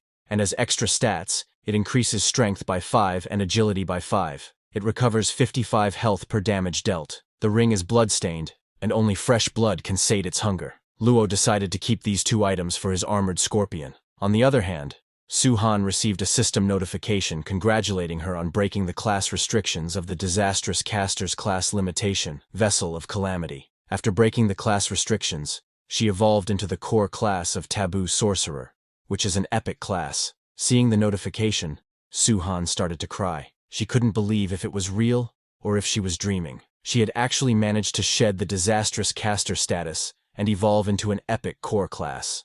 While both Luo and Su-han were excited about their rewards, suddenly a public system notification announced that Class Shifter Zero and Su-han had defeated the world boss, Wild Boar King, and cleared the first world nightmare source. Everyone who saw the notification was shocked to find that they had cleared the first world in less than half a day. But when only Zero and Su-han's names appeared, people were even more surprised, asking, "Just these two? Isn't there anyone else?" Suddenly, a guy recognized Su-yan and told everyone that she had no combat capabilities whatsoever and had been dragging everyone else down. She was the one who required other people to escort her. This was the most shocking thing for everyone, that someone had been dragging Su-han along and took down the boss all by himself. Meanwhile, back at the boss dungeon, 2 portals, one red and one blue, opened up. A system notification informed Su-yan and Luo that since they had cleared the first world nightmare source, the second world, fortress besieged by undead, was now active. Looking at the portals, Luo thought, the red one leads to the second world, while I can return using the blue one. So, Let's solve the issue of putting food on my table first. With that, he headed toward the blue portal. Su Yan called out to Luo, asking him to wait and inquiring where he was going. Luo told her that he was going to ask her sister for his pay. After telling her this, he left the first world. Su Yan was shocked and amazed to realize that Luo was the mysterious class shifter everyone had been talking about. Meanwhile, at the fan building in the Linhai city center, where Su Yan's sister, Su Fan, has her office, Su Fan's secretary came in and informed her that she had received a call from Luo. Luo told Su Fan that he had completed the job, sent her his account details, and asked her to transfer the payment there. Su Fan told Luo to wait, saying she would confirm the details first and then arrange his payment. After the call ended, Su Fan muttered, "It's been half a day, and they claim the quest is done just like that. These frauds are really something." But suddenly, Su Yan burst through the door with a bright smile on her face and told her sister that she did it. Su Fan was surprised and asked her to confirm. Su Yan told her that not only had she broken out of the Vessel of Calamity, but she had also evolved into an epic core class, Taboo Sorcerer. Su Fan was overjoyed, exclaiming that Su Yan's class was epic and adding, "We've never had any class shifters reach that level in the history of the Fan family. Surely they must have sent plenty of help for that, right?" Su Yan laughed and told her that it was just one man. Su Fan was shocked to hear it was just one man, and immediately opened her laptop. She asked, "Could that person be the hot topic right now? The rumored Zero?" Su Yan confirmed that he was indeed Zero. Su Fan looked at the Hunter chat group and saw people talking about Zero. One person wrote, "The Long Kingdom's 100-year record of Moon Scary's clearing has been overtaken." Another commented, "Looks like we've got a top ranker hailing from our country." Yet another said, "The Long Kingdom will finally crush the Ephemeral Kingdom once and for all." A guy with glasses mentioned, "The difficulty of the final boss of the first world appears to be tweaked. Did anyone notice any differences this year?" A girl commented, "Mysterious class shifter. Zero stomps the first world boss." Seeing all those messages, Su Fan smiled and said, "Su Yan, you two managed to shatter records and become the first group of people to reach the second world. With the two of you on board, we'll be able to improve our position in this country." Su Fan immediately announced that they would hold an executive meeting. "We have to recruit Zero to our Misty Rain Pavilion by any means necessary to clear the second world before anyone else," she declared. Sometime later, Luo received a call from his brother's hospital. They informed him that they had received his payment and asked him to let the hospital know if he required anything in the future. The call confirmed that Su Yan and her sister had kept their word about paying him. Luo told the hospital that he would leave his brother in their capable hands and would do anything to ensure they could cure him. The hospital staff reminded Luo that his brother's condition was more severe than they had expected. He might have to remain there for further observation for the next few months, and the fee would be around 40 to 50,000. The hospital's attitude had completely changed when they found out that Luo had money, as they were ready to discharge his brother before when Luo didn't have money. Hearing that the fee was around 50,000, Luo started to regret thinking that if he had known this would be the case, he would have accepted that wallet-bleeding bastard's offer. He was referring to Liu Yao. Suddenly, Luo's phone started ringing. He picked up the call and greeted the caller. On the other side were the leader and other core members of the Misty Rain Pavilion Guild. They directly asked Luo if he was interested in joining the Misty Rain Pavilion Guild. Su Yan's sister, Su Fan, who was also there, introduced herself as the Vice Guild Master of Misty Rain Pavilion. She told Luo that they would cover his insurances and offer a base salary of $30,000 a month, in addition to any bonuses he achieved. Luo smiled because this call came at a great time. He told them he would join them. Hearing this, both Su Yan and Su Fan were very happy. However, Luo then told them that he had one condition. They could request him for anything, or make him participate in major events, but they were not to interfere with his personal freedom. Hearing this, everyone's expression changed as this was hard to accept. A member of the Misty Rain Pavilion Guild asked what kind of demand this was, arguing that joining a guild meant committing oneself to the guild's cause, and if everyone decided to act on their own freedom, what purpose would they serve as a guild? Luo asked, "Is that a no I hear? I guess the deal is off," and ended the call. All the members of the Misty Rain Pavilion were shocked and looked at the man sitting in the middle, Su Chen, CEO of the Su Foundation. People complained about how rude Luo was to hang up like that,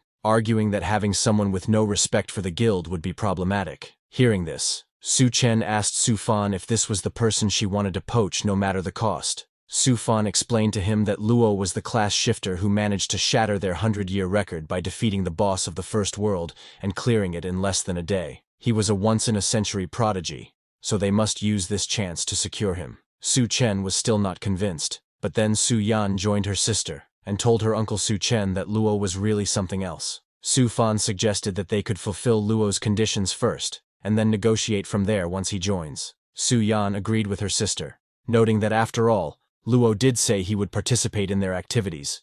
He wasn't completely on his own. After hearing them, Su Chen said, "Very well then. But if Luo refuses to submit to authority, then we have no other choice." On the other hand, Luo was waiting for their call, thinking that Misty Rain Pavilion, ranked 5th among the guilds of Long Kingdom, should suffice. Not to mention, their monthly pay and bonuses should cover his brother's medical expenses too. While he was pondering this, his phone suddenly rang. When he picked up the call, the CEO of Misty Rain Pavilion told him that they could agree to his terms and asked when he was available to stop by their office and report to them. Luo told them that he preferred to work from home rather than the office.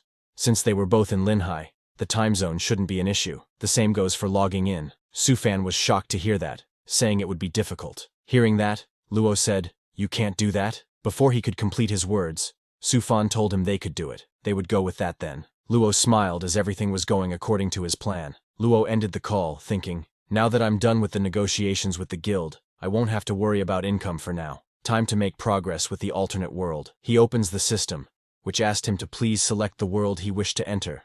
The first world, Nightmare Source. The second world, Fortress besieged by undead. As Luo had recovered and was full of energy, he told the system to proceed to the second world. The red portal leading to the second world opened up in front of him. Luo went through that portal and entered the second world. It was nighttime in the second world when he entered.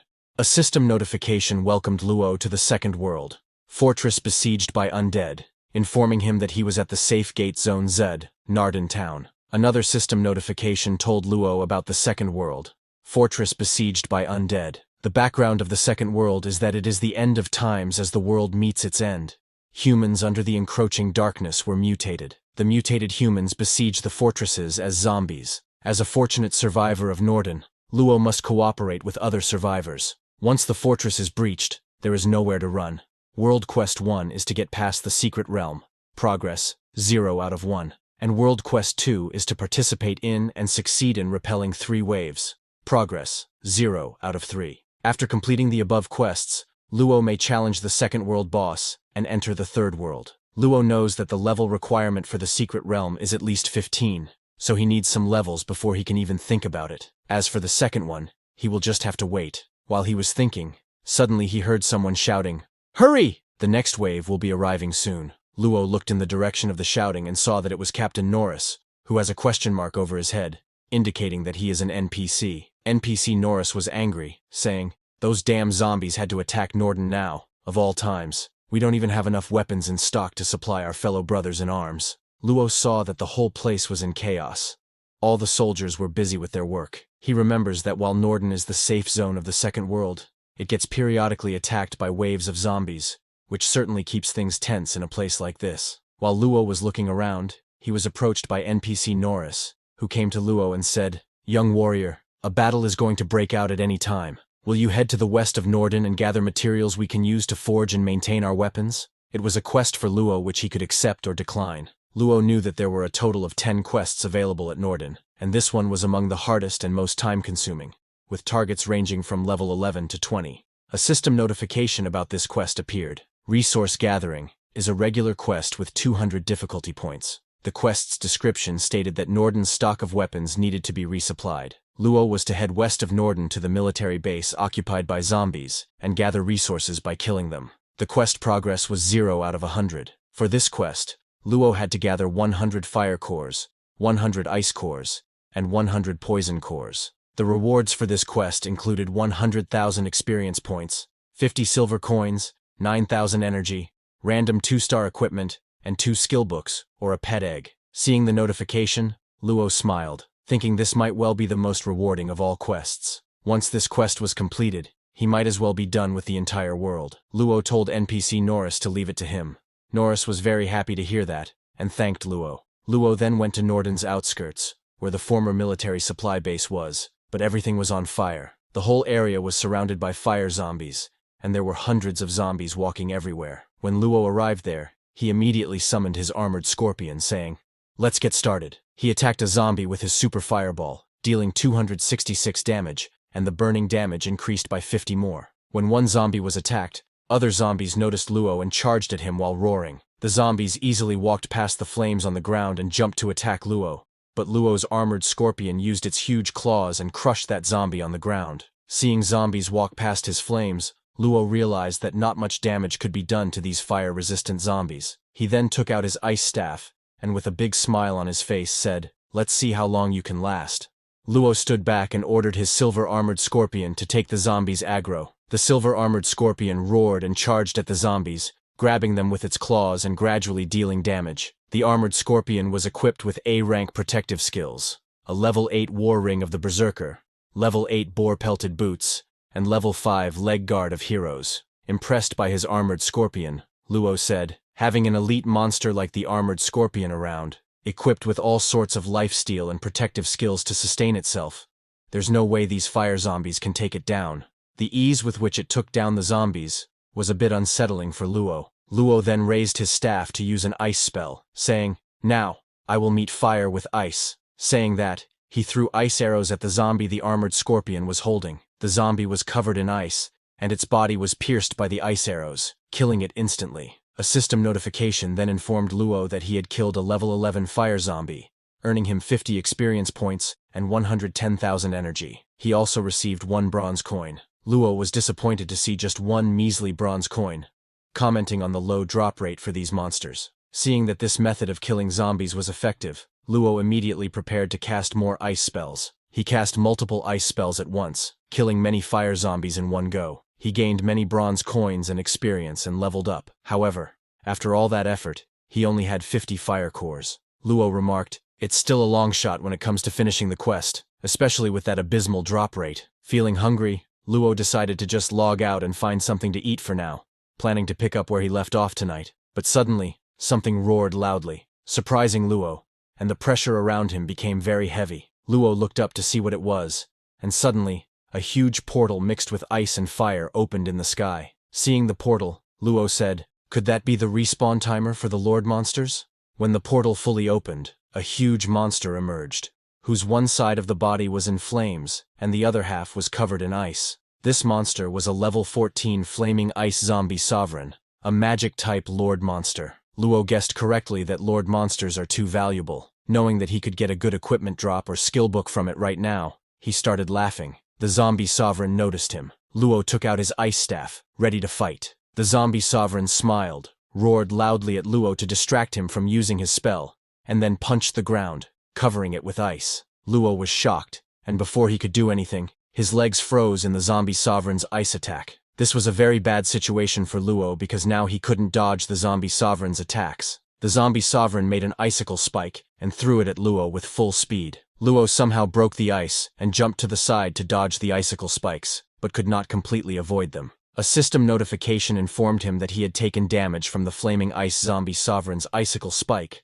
and lost 352 points of health. Luo immediately cast a mixed fire and ice spell from his staff and threw it at the zombie sovereign. The fire zombies sustained 168 damage and continued burning, while the ice from the attack took 150 damage and increased by 25. Seeing the low damage, Luo realized that in front of a dual elemental zombie of fire and ice, even if he had spells of both elements, he wouldn't be able to maximize their output like this. Luo admitted that this guy was his counter, but suddenly the zombie sovereign created an icicle spike and threw it at Luo's armored scorpion. Luo was surprised that the zombie sovereign was attacking his silver-armored scorpion. He looked back and was shocked to see the damage on the armored scorpion. The zombie sovereign didn't give him any chance and immediately cast a huge ice spell, smiling as it threw many icicle spikes at Luo's armored scorpion. From all those attacks, the armored scorpion died. Luo received a system notification saying, "Unfortunately, your pet silver-armored scorpion perished in battle. Please wait 3 hours at the revival pool, and you'll be penalized with -1 level, along with -10 loyalty for the pet. Activating the effects of Necromancer, only 1 hour of wait is required. All penalties will be negated." Luo was shocked to see those notifications. Then, the zombie sovereign pointed its spell at Luo. Luo realized that this guy was on a whole other level compared to the Lord monsters of the first world. As the zombie sovereign was about to attack Luo with its ice spell, suddenly a purple thunderbolt struck the zombie sovereign from the sky, dealing 138 damage to it.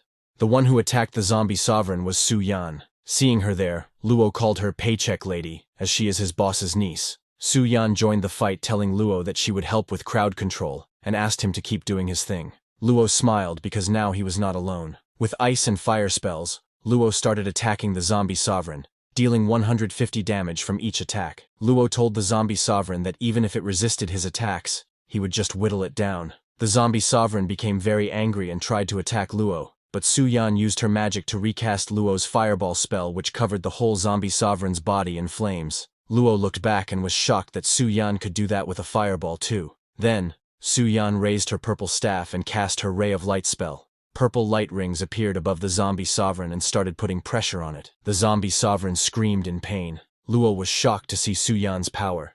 She used 3 skills and seamlessly connected them too. Luo wondered if this was the power of the taboo sorcerer class.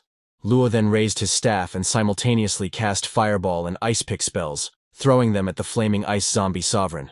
His spells hit the zombie sovereign directly, causing it to roar in pain. Luo's attack didn't stop there. Su Yan also joined in and used her skill to increase the power of Luo's spells. The whole area became covered in ice and flames.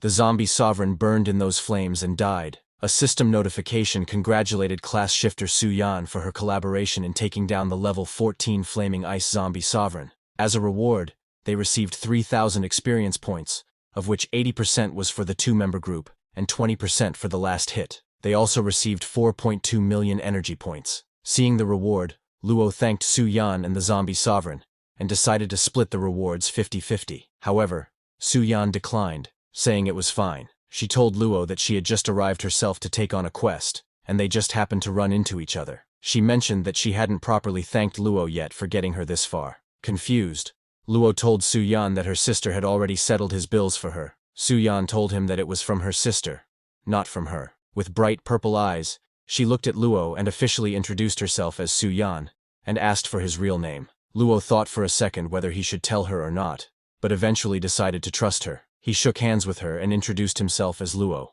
After that, Su Yan suggested that since they were in the same guild, and both had taken on a collection quest, they should team up. It would be a lot smoother with more hands. Hearing her suggestion, Luo asked her about her class effects. With full excitement, Su Yan told Luo that all her crowd control skills would be upgraded into taboos, and their effects would last 30% longer, along with all her skills receiving a 30% cooldown reduction. Hearing that, Luo smiled, as this explained how she had become so powerful. Luo thought that with that type of crowd control, it would certainly make his grind a lot easier, so he agreed to work together. He then turned around and started to leave. Confused, Su Yan asked him where he was going.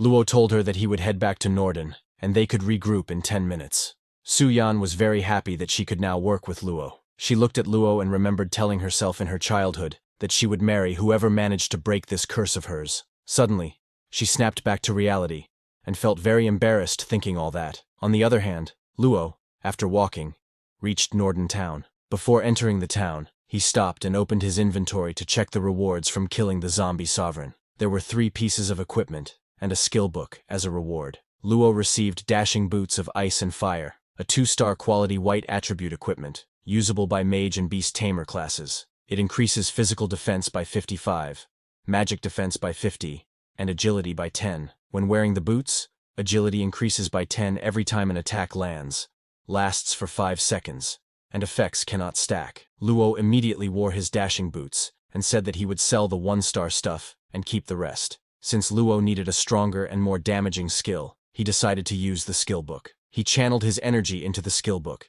and it started refining immediately. Then, a system notification announced a new skill. Luo obtained an A-rank skill, Super Flaming Bullet. It summons 3 flaming bullets dealing 110% of magic as damage, costs 72 mana, and has a 5-second cooldown. When Luo acquired the skill, he immediately used it to check its effects. He was very happy with the result, and said that with his current speed and the new skill, he would be untouchable. Suddenly, a system window opened up in front of him. It was a message from Su Yan, inviting him to join the Misty Rain Pavilion Guild. Luo clicked on the accept button and said, "All right, I'm in the guild now. I've taken care of the equipment and skill too. Let's head back." Then, after some time, both Luo and Su Yan went to another spot to kill zombies. Luo used his new Super Flaming Bullet skill. His bullets dealt high damage, and their power increased as he shot 3 at a time. Everything that came in Luo's way burned, leaving nothing behind. Su-yan was shocked that Luo took down that zombie in one hit. She praised Luo, saying he was amazing. Luo told her that she was not bad either. She had great awareness and control, especially with her timing on the crowd control spells. Certainly, those pieces of equipment from Hera helped, he added. Hearing that, Su-yan smiled brightly and told Luo that her sister had arranged these for her, and they were very suitable for her class. Luo felt a bit jealous, thinking it must be nice to be so well equipped. Su-yan called Luo and asked him if he had been hiding additional effects of his equipment with such high attack power. She wondered if he might also have any mythical equipment. Luo laughed and told her that it had nothing to do with that. He was just a mythical class shifter. Su-yan didn't believe Luo and mentioned that the appearance of a mythical class shifter is usually accompanied by a strange phenomenon.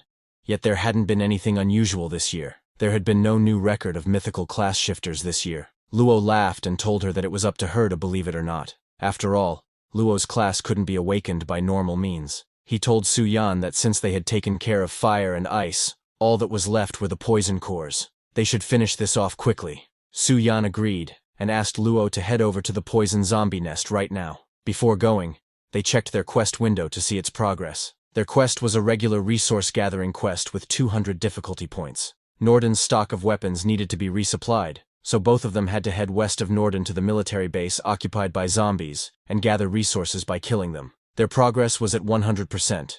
They had collected 100 fire cores and 100 ice cores, and now they only had to collect poison cores. The rewards for this quest included 100,000 experience points, 50 silver coins, 9,000 energy, random 2-star equipment, and either 2 skill books or a pet egg. While they were checking, suddenly both of them received an alert notification. It was an emergency message from the Misty Rain Pavilion General. The general stated that they were currently undertaking a major activity, and everyone must assemble at the town within 10 minutes. Those who were found absent would be kicked out. Luo and Su-yan were surprised by the sudden message. Seeing the notification, Su-yan asked, "Now what is this Chen Jun up to, scaring everyone with such an announcement all of a sudden?" Luo said, "Su-yan, this Chen Jun guy sounds like someone with some authority." Su-yan told Luo that Chen Jun is the guildmaster of the Linhai City branch. His father and her uncle, President Su, were sworn brothers. That's how he got his current position. Luo smiled and said that since it was a guild activity, they should head over. Like that, both of them headed towards the location. On the other hand, at that location, a huge zombie covered in poison was roaring loudly. Some hunters were surrounding the poison zombie, so it smashed the ground, sending all those hunters flying. After being hit by the zombie, those hunters became unconscious, and then they all were struck by arrows in their chests. At that location, 2 fights were going on. In one, some hunters were fighting the poison zombie, and in another, some hunters were fighting among themselves. Chen Jun, who was fighting another hunter, shouted, "Lin Yao, we're the ones who found this boss first. You can't just come in and take it from us." The one Chen Jun was fighting was Lin Yao, Luo's long-standing enemy. Lin Yao shouted back, "Might makes right, you get me? You're just a tiny little guild. We'll stomp you." But suddenly, a huge magic circle appeared above both of them and started shooting fireballs at Lin Yao's guild members. The right-hand man of Lin Yao also got hit by those fireballs. Surprised and angry, Lin Yao turned around shouting, "Who dares to get in my way?" When he looked back to see who it was, he was shocked to see that it was none other than Luo. Luo, getting annoyed at seeing Lin Yao there, said, "And now you're fighting over my guild for a boss?" An hour ago, when the Misty Rain Pavilion and Poison Zombie were fighting, the hunters of Misty Rain Pavilion used shields to defend themselves and shot arrows at the Poison Zombie, but nothing was effective against it. It was destroying everything with its brutal force. Nothing could stop it. A hunter called his guildmaster, Chen Jun, and told him that without any crowd control, it was too risky to face the boss head-on. Chen Jun asked what they were afraid of. He told them to wait for Su-han, maintain their formation, and thin out their numbers while they could. At last, both Luo and Su-han arrived there after receiving the notification. Seeing Su-han, a guy said, "Is that the young lady of the Su family? Truly, an ice queen.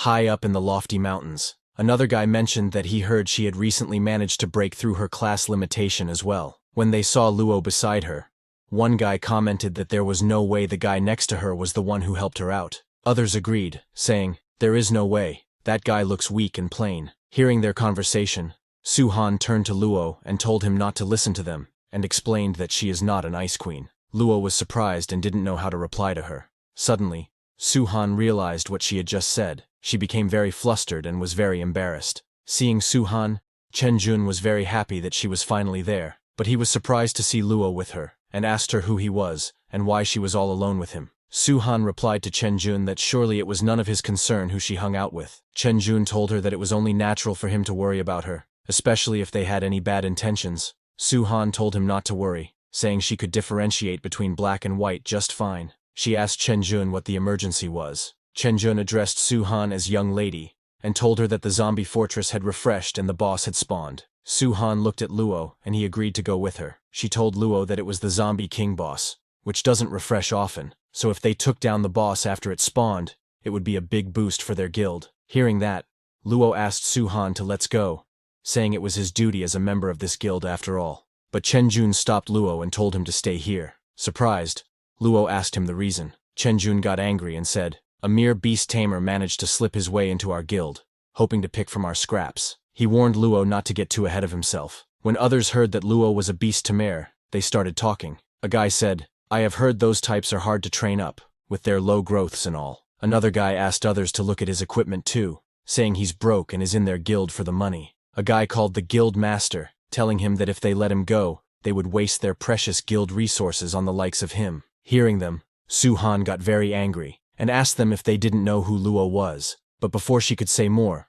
Luo interrupted. He smiled and said, "You're the president, it's up to you." Su-han hesitated for a second, but then grabbed Luo's hand, and told Chen Jun that if Luo was staying, then she was staying as well. Chen Jun got scared, and asked Su-han not to be angry, telling her that he was just thinking of Luo, worried he'd die on the battlefield because he's too weak. He told Su-han that Luo could come, but he could only observe and not interfere, and he must bring his own resurrection scroll. Chen Jun then grabbed Su-han's hand, urging her to come along, saying that with her crowd control, they could manage their DPS without worry. As they left, Su-han asked Luo to wait there, promising she would be back for him. Luo knew that with a level 15 boss, it would take a while even with Su Jinyan's help. Despite their numbers, it was just a matter of time. He decided to see what the 5th rank guild was capable of. Then, when Chen Jun was losing against Lin Yao's guild, Luo joined the fight, using his spells to deal high damage against Lin Yao's guild. Members of Misty Rain Pavilion were shocked to see Luo,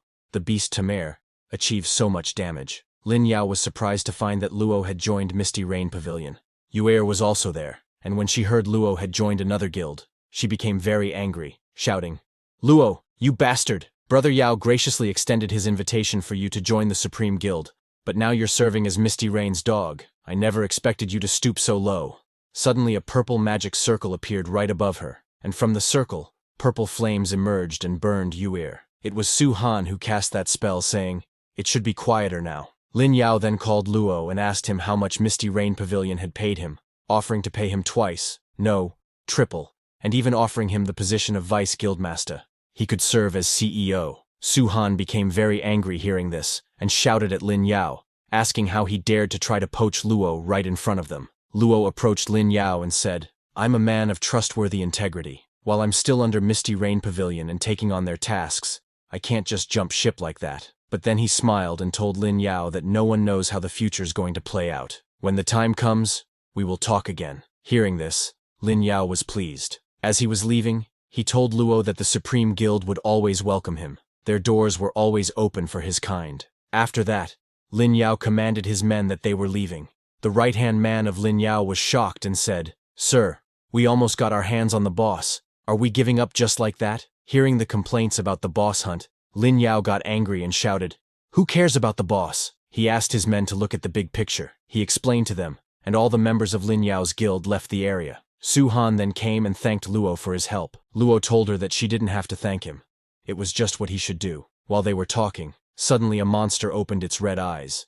It roared and struck at Luo and Su-han. Luo pushed Su-han aside and dodged its attack. Both Su-han and Luo survived, but the ground they were standing on was completely destroyed. The monster that attacked them was the Zombie King of Despair, which was 10 times the size of a normal human. Luo immediately took out his staff, saying, "Let me have a go." Upon seeing the Zombie King of Despair, Luo immediately took out his staff and attacked it with his super fireball. Hunters from Misty Rain Pavilion were shocked to see Luo, a mere beast tamer, exhibiting such strength. They couldn't believe their eyes when Luo's attack reduced the zombie's health by 1/3. Luo, invigorated, then instructed Su-han to do what she does best, Su-Han promptly raised her staff and used her crowd control skill to amplify Luo's fireball, enveloping the Zombie King in flames. Luo then cast his super flaming bullet and hurled it at the Zombie King, roasting it in flames. The Zombie King fell to the ground and died after just 2 attacks from Luo, whose power had increased from his recent rewards. A system notification congratulated Luo on defeating the level 15 Zombie King of Despair, awarding him 7,000 experience points and 1,500 energy. The hunters from Misty Rain Pavilion were amazed at how effortlessly Luo defeated the Zombie King. One hunter remarked that even if the Zombie King was weakened, it was still a formidable boss, and yet Luo finished it off effortlessly. He also noted that Luo even intimidated the Supreme Guild, earning respect from their young master, Liu Yao. Su-Han thanked Luo, stating that if it weren't for him, the Supreme Guild would have stolen the boss from them. Luo humbly responded that he was merely fulfilling his duty as a guild member. The hunters were impressed by Luo, praising him as a role model. Later, they all returned to Nordine. Luo and Su-Han were close, talking and smiling as they walked, followed by other hunters. Upon their arrival, Guildmaster Chen Jun angrily inquired why they were back so soon, and whether they had secured the boss. A gray-haired man, who was present when Luo killed the Zombie King, informed Chen Jun that Lady Su and Beast Tamer Luo had repelled the Supreme Guild and defeated the boss. Chen Jun, shocked, questioned whether it was possible for a beast tamer to possess such power. The gray-haired man affirmed Luo's capabilities, suggesting that their guild would be stronger than ever with him around. Chen Jun, displeased, accused Luo of waiting until the boss was weakened before intervening. Pointing a finger at Luo, he shouted about the consequences of disobeying the guildmaster's orders. Luo responded by grabbing Chen Jun's finger, twisting it, and reminding him that it was Chen Jun who had ordered him to stay put. Ignoring the gray-haired man who rebuked him for disrespecting the guildmaster, Luo asserted that he had indeed completed the mission as assigned. Su-Han supported Luo, telling Chen Jun that without Luo, they would have likely lost the boss and possibly been wiped out, and that his contributions should be recognized. All the hunters who witnessed how Luo defeated the Zombie King agreed with what Su-Han said. Su-Han then turned around and suggested to Luo that they move on to their next quests. After that, both left the scene. Chen Jun was very angry, seeing everyone siding with Luo and even Su-Han defending him. He ordered the gray-haired man to keep an eye on Luo, instructing him to report immediately upon discovering Luo's weakness. Meanwhile, Luo and Su-Han arrived at a purple forest, which was enveloped in a poisonous mist. Upon entering, Su-Han covered her nose with her hands, repelled by the stench. Luo warned Su-Han to be cautious, because the poison zombies were much more formidable than the fire and ice variants. Su-Han asked if they possessed a high attack, to which Luo explained that they lacked elemental properties, but compensated with a dangerous skill. Just then, a poison zombie appeared. It had a poisonous physique skill, which meant that those who attacked it, or were attacked by it, would enter a poisoned state that couldn't be cleansed for 5 seconds, losing 6% of their health every second. This skill could only affect each target once. Alarmed by the sight and abilities of the poison zombie, Su-Han felt scared. Luo reassured her to just make sure to heal periodically. Touched by Luo's concern, Su-Han acknowledged his advice and was about to attack when she suddenly remembered something. She handed Luo a magic item as a reward for completing the guild quest. Grateful, Luo thanked Su-Han, and they both charged at the poison zombies. Su-Han cast a powerful spell, which restrained a poison zombie. As Su-Han struggled to contain it alone, she urged Luo, who was preparing a large spell, to hurry. Luo then launched a triple fireball strike, hitting the zombie 3 times and sending it flying with each hit, dealing 1,500 health damage. They easily killed the zombie. Su-Han complimented Luo on his impressive attack damage, and he laughingly credited her assistance for making the fight smoother than expected. As they ventured deeper into the forest, Luo sensed someone following them, but chose not to act. The follower was one of Chen Jun's men. The gray-haired guy reported back to Guildmaster Chen Jun that Luo was completing quests with Su-Han, and they were collecting zombie cores. Noticing their friendly interaction, Chen Jun became infuriated, especially since Su-Han had never smiled at him after acquiring her Calamity class. The gray-haired man suggested they find a way to separate Su-Han and Luo to kick Luo out of the guild. During their conversation, a system notification popped up. It was a notice from Norden Village alerting all class shifters in the borders of Norden of an impending horde invasion in 30 minutes. The level of the horde was 13. Chen Jun, plotting against Luo, laughed and expressed his determination to ensure Luo had no place in Misty Rain Pavilion, and to make his life difficult. However, the gray-haired man was concerned, pointing out that they had no revive scrolls and that player killing was disabled in safe zones like the respawn points. But Chen Jun had already devised a plan. He explained that once the horde arrived, the safe zone protections would be disabled for other class shifters, providing an opportunity to take down Luo then. On the other hand, Luo and Su Han had killed hundreds of poison zombies along the way, leaving a trail of corpses.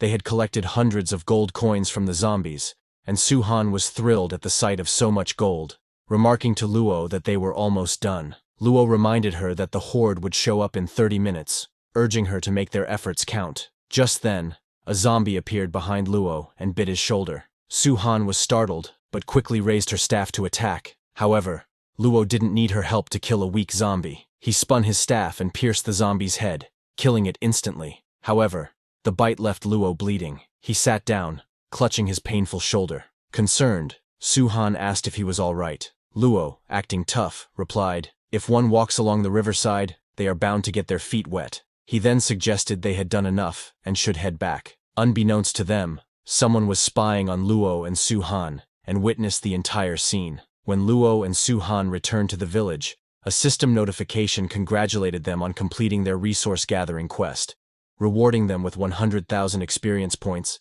and 9,000 energy. They also obtained zombie armor and leggings, as well as a skill book named Flash.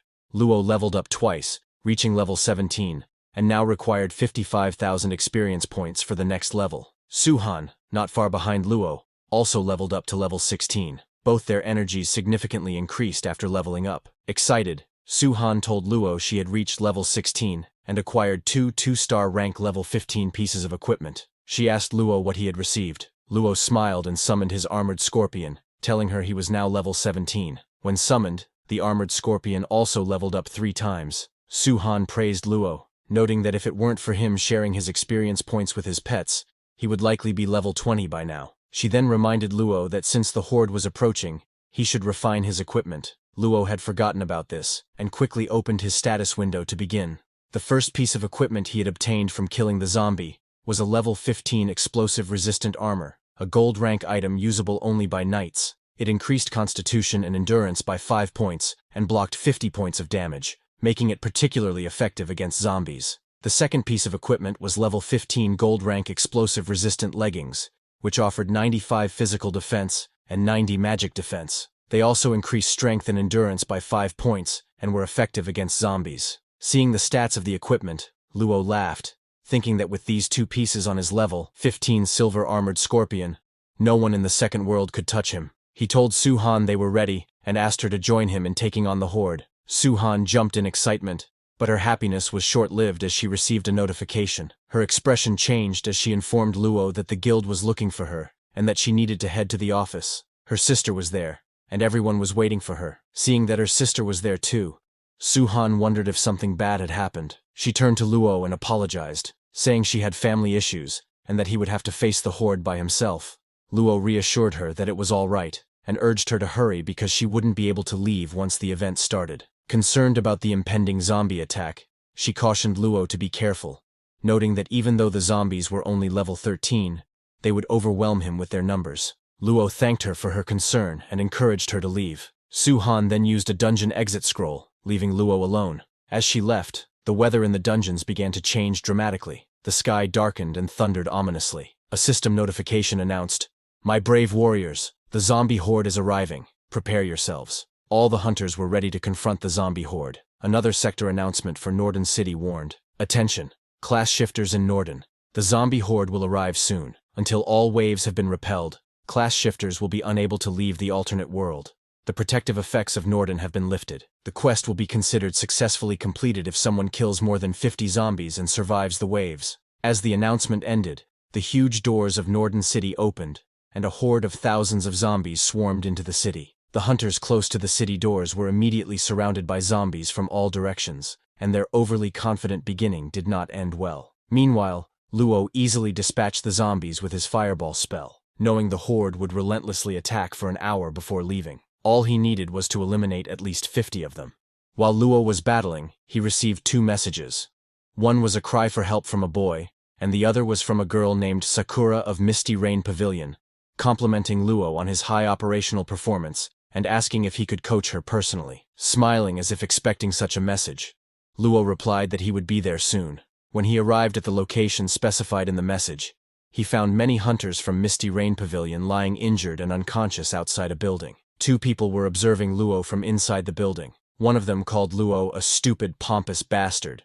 Surprised that Luo had shown up so easily, they were Chen Jun and a gray-haired man. The gray-haired man questioned Chen Jun about Luo's defenses, and Chen Jun confirmed his suspicions about Luo's high damage output and vulnerability after being grazed by a zombie. According to Chen Jun, Luo had prioritized his damage attributes at the expense of his defense. The gray-haired man informed Chen Jun that, per his orders, he had positioned 12 archers in ambush in the back alley, confident that this would be sufficient given Luo's low defenses. Chen Jun laughed maliciously, planning to have his men wait at the respawn spot to continuously kill Luo. Once Luo dies, I'll have my men ready at the respawn spot. He won't last a second. I'll kill him over and over again, he declared with a madman's expression, claiming Luo was infringing on his territory by interacting with his woman. Luo entered the building and announced his presence. As he stood in the middle of the hall, hundreds of arrows were shot at him, but he didn't move to dodge them. Instead, he called upon his silver-armored scorpion, which appeared and blocked all the arrows. Chen Jun and his subordinates were shocked to see the armored scorpion, questioning how a supposed weak beast tamer like Luo could manage such a feat. Suddenly, a system notification informed Luo that he had been attacked intentionally by fellow class shifters, but would not be penalized for retaliating within the next 10 minutes. Seeing this message, Luo gave a sinister smile and told Chen Jun, "Are you done with your show? Then it's my turn." After receiving the system notification, Luo smiled and launched fireballs at Chen Jun's men. One man was struck by Luo's fireball and died instantly, prompting another notification that Luo had killed a class shifter named Free as Wind. His opponent's name grayed out, and Luo's sin remained 0. Seeing this, Chen Jun's other men started to flee, but there was no escape. Luo's silver-armored scorpion seized them with its huge claws and killed them. A subsequent notification confirmed that Luo had also killed class shifter Mad, again, without accruing any sin. Luo then approached Chen Jun, his silver-armored scorpion following. Expressionless, Luo seemed the embodiment of death itself as he advanced. Chen Jun, shocked by Luo's power, questioned how Luo could be so strong. In frustration, he grabbed his right-hand man by the collar and demanded an explanation, accusing him of misleading information about Luo's defensive stats. Terrified, the right-hand man confessed he was also puzzled by the turn of events. While they were talking, Luo threw another fireball, causing a massive explosion. Chen Jun and his lieutenant barely survived. When they looked toward the source of the fireball, they saw Luo advancing toward them. Luo laughed, asking Chen Jun if he thought such petty tricks could best him. Panicked and angry, Chen Jun demanded to know what Luo meant. Luo explained that ever since they had defeated the Zombie King boss, he knew Chen Jun had been spying and waiting for a chance to attack him. Realizing Luo knew of their espionage, Chen Jun understood that Luo had feigned weakness to lower their guard. As Luo disclosed that he had nothing personal against him, but merely wanted to test his reactions, Chen Jun became furious and pointed his crossbow at Luo, shouting about his intentions to kill him. Luo responded by casting an ice arrow spell, destroying Chen Jun's crossbow. In response, Chen Jun's right-hand man, outraged, ordered their guild members to kill Luo. Immediately, a muscular assassin covered in a purple aura lunged at Luo with a dagger. Luo countered with a powerful fireball, which struck the assassin directly and killed him instantly. Chen Jun was stunned to see Luo had taken down an elite church assassin. He demanded to know who Luo really was, but before he could get an answer, Luo threw another fireball, incinerating Chen Jun completely. After killing Chen Jun, Luo declared confidently, "I'm someone you couldn't afford to mess with." At the revival point, a system notification informed the players that they had been killed by a level 17 Necromancer named Zero. Both Chen Jun and his right-hand man were revived there. Upon seeing the notification, Chen Jun's right-hand man immediately recognized the name Zero and informed his guildmaster that Luo was the player who had cleared the first world in half a day. However, he was confused, questioning what a Necromancer was, as Luo was supposed to be a beast tamer. Furious, and finally understanding why Luo's identity had always been concealed, Chen Jun declared angrily that he would never ally with Luo. In the real world,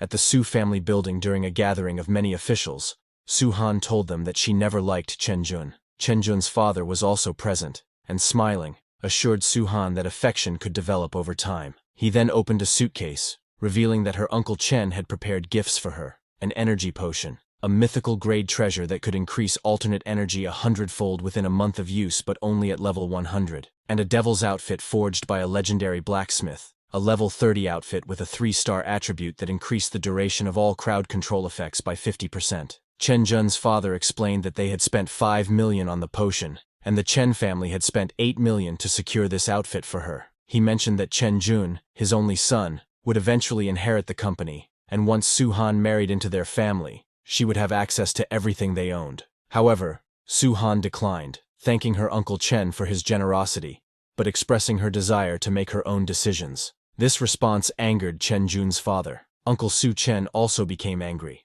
accusing Su Han of being ungrateful for all the resources the Su family had invested in her development, and criticizing her for speaking such nonsense publicly. Su Han's sister, Su Yan, witnessed the entire exchange and came to her sister's defense, urging their uncle to understand that Su Han was not a bargaining chip to be traded. She reassured Su Han that she would always support her in her pursuit of happiness, which made Su Han very happy. While they were speaking, both Su Yan's and Chen Jun's father's phones rang simultaneously. They were shocked to learn that Chen Jun had been killed by Luo. Chen Jun's father, furious, yelled at Su Chen, reminding him that his son had received the guildmaster position in exchange for his sponsorship of the Su Foundation, but now his men had turned against his son. Su Chen tried to defuse the situation, suggesting there must have been a misunderstanding, but Chen Jun's father stormed out of the room, vowing to return if anything happened to his son, and slammed the door behind him. Su Chen then turned to Su Yan, asking if the person who killed Chen Jun was the man she had employed, and reminding her of how much the Chen family had sponsored them as a vital shareholder. Su Han tried to explain that Luo wouldn't have attacked his guildmates unprovoked,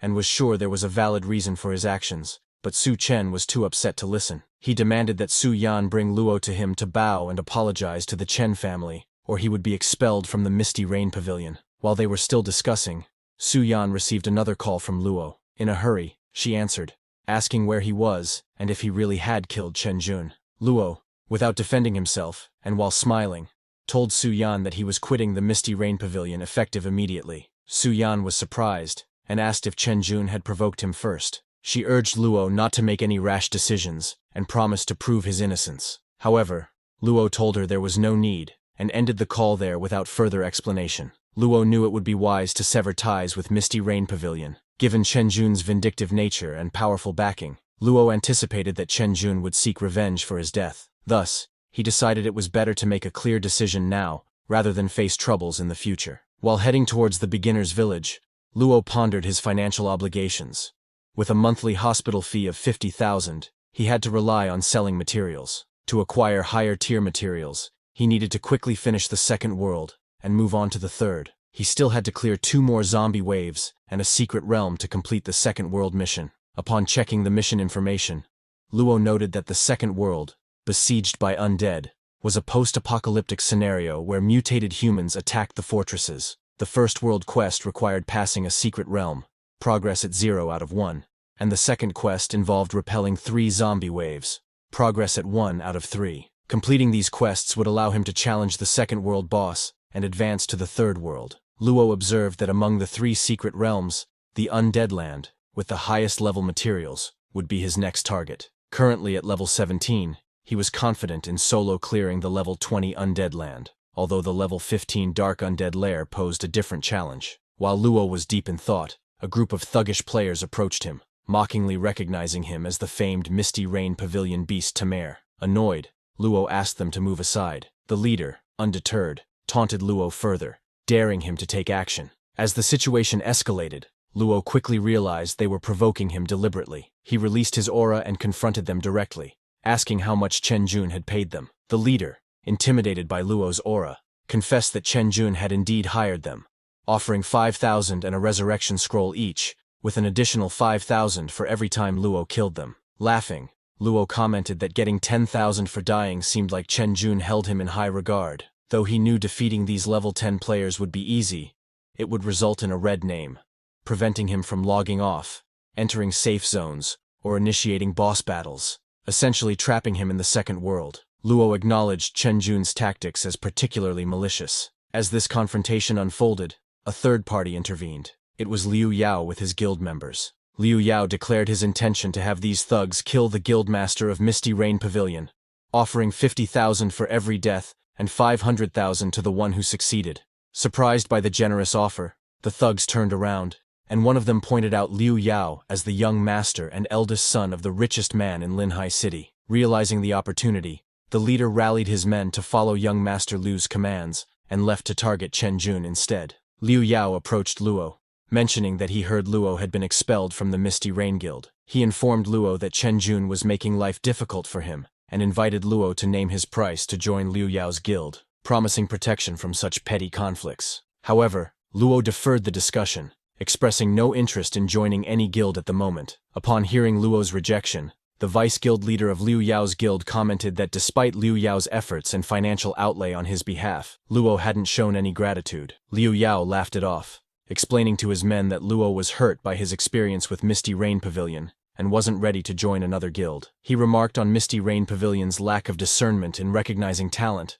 sarcastically noting it was no wonder they were always ranked 5th. Meanwhile, Luo, feeling agitated as he headed towards a secret realm, thought he would finally be free from Chen Jun's influence after leaving Misty Rain Guild. He realized that if he didn't deal with Chen Jun, he would continue to be a problem in the future. Luo decided to first visit the level 15 Dark Undead Lair. He knew that ordinary class shifters sought higher rewards and would likely form parties for the higher level Undead Land, leaving the lower level Dark Lair less frequented. Upon reaching the main gate, Luo encountered an old man, NPC Sorcerer Moan, who asked if Luo wished to challenge the Dark Undead Lair. When Luo affirmed, Sorcerer Moan handed him a jade crystal, which immediately began to glow. A system notification popped up, informing Luo that the jade was an ordinary secret decree, an entry permit for the level 15 Dark Undead Lair secret realm, usable only once and bound to him, meaning it could not be dropped or traded. Luo knew that the ordinary secret decree could potentially be refined into a golden secret decree, which would upgrade the realm to a hidden secret realm, although the probability was extremely low and required a vast amount of alternate energy. Undeterred, Luo smiled, resolved to max refine the decree until he obtained the golden version, no matter the odds or energy required. On the other hand, Chen Jun was being chased by the same thugs he had hired, now tempted by the 500,000 bounty from Liu Yao. Fleeing with his right-hand man, Chen Jun took cover behind a tree in a forest, baffled and angered by the betrayal. His right-hand man suggested that it might be Luo's doing, and advised Chen Jun to conserve his resurrection scrolls, given he had used many over the past 5 days. Angry and vowing revenge, Chen Jun swore to kill Luo. While they were discussing their plans, a system notification alerted all Norden class shifters to take note. The class shifter with a hidden name had used the Golden Secret Decree and upgraded the ordinary secret realm, Dark Undead Lair, into a hidden secret realm for 2 hours. The notification invited all class shifters to challenge the hidden secret realm, with a special benefit of 1 free resurrection per shifter within the first hour. Upon seeing the notification, Chen Jun laughed, exclaiming that the heavens were aiding him with the free resurrection and an opportunity to clear a level 15 secret realm. He instructed his right-hand man to quickly gather the guild members to raid the secret realm and secure top-tier equipment. Meanwhile, Liu Yao was battling zombies in another secret realm when he noticed the notification. Thrilled by the prospect of free resurrection, especially since he couldn't use resurrection scrolls, he ordered his subordinates to relay his commands to all guild members to assemble and raid the Dark Undead Lair. Inside the Dark Undead Lair, it was Lin who had upgraded the secret realm. He had already killed hundreds of zombies, forming a mountain of their corpses. Luo, aware that one of the Second World missions involved clearing a secret realm, knew that the upgrade would significantly increase the level of rewards dropped by the hidden secret realm. Anticipating that Chen Jun would be tempted by the free resurrection, Luo pondered his next move. As he thought this, the zombie corpses behind him began releasing purple energy, which merged together to form a giant purple monster. Seeing the monster, Luo smiled and said, "In order to ensure the smooth progress of my hunting plan, I must deal with the secret realm guardian first." He turned around and prepared to confront the formidable purple guardian of the secret realm. Luo cast a fireball and attacked the secret realm guardian with it. His powerful fireball struck the guardian, who couldn't withstand the impact and fell to the ground. Luo stepped on the guardian and warned it to behave, or he would give it the same fate as its subordinates. While he was fighting, a system notification appeared, informing him that a large number of challengers had entered the Dark Undead Lair. Knowing that for Chen Jun and others who couldn't afford resurrection scrolls, a secret realm with free revival was an opportunity not to be missed, Luo, as the owner of the secret realm, checked the entire realm and saw that Su Han and the Supreme Guild had also arrived. However, Luo's target was only one person, so he decided it was better not to involve the others. He took out the Jade Crystal and activated the rules modification function of the realm. The Jade Crystal shone brightly, and a notification informed Luo that as the distinguished owner of the Golden Secret Decree, he possessed 3 chances to modify the rules of the Dark Undead Lair, and was asked to select his desired modifications. Meanwhile, many people from different guilds began fighting each other within the secret realm. Chen Jun, who was also there, asked Su Han to stay close to him. Su Han, irritated by him, was planning to search for Luo. If it weren't for her uncle, she couldn't care less about the cowardly Chen Jun's fate. While they were all fighting, another system notification announced to all class shifters in the Dark Undead Lair secret realm that since the holder of the Golden Secret Order had changed the rules of the secret realm, the free resurrection mechanism after death was immediately cancelled. Town recall scrolls could not be used in the secret realm. They could not exit the secret realm midway, and killing class shifters with white names in the secret realm would not add to the sin value. The entrance to the secret realm had been closed, and new secret missions were to kill 500 zombies, with this number of kills based on the party, and to kill the secret realm guardian, the Dark Undead leader. Everyone was shocked by the notification. Chen Jun angrily shouted, "What's going on? Is that guy crazy? Why did he change the rules? Does he want to die?" His right-hand man suggested that the person who triggered the secret realm might be Luo, who intentionally lured them in. Before he could complete his thought, Chen Jun interrupted, dismissing the idea as nonsense. He argued that Luo couldn't possibly have such good luck in refining a golden secret decree with such a ridiculously low probability, or have hundreds of thousands of alternate energy just to mess with him. However, Su Han agreed with the right-hand man, pointing out to Chen Jun that the rule change seemed to be intentionally targeting him. Despite this, Chen Jun still argued it couldn't be Luo, claiming the person must have been afraid of having too many competitors and wanted the first clear reward all to himself. He then reassured Su Han, "Don't worry, Su Han, I'm here. No matter how they change the rules, I will help you clear this secret realm. It's just 500 zombies.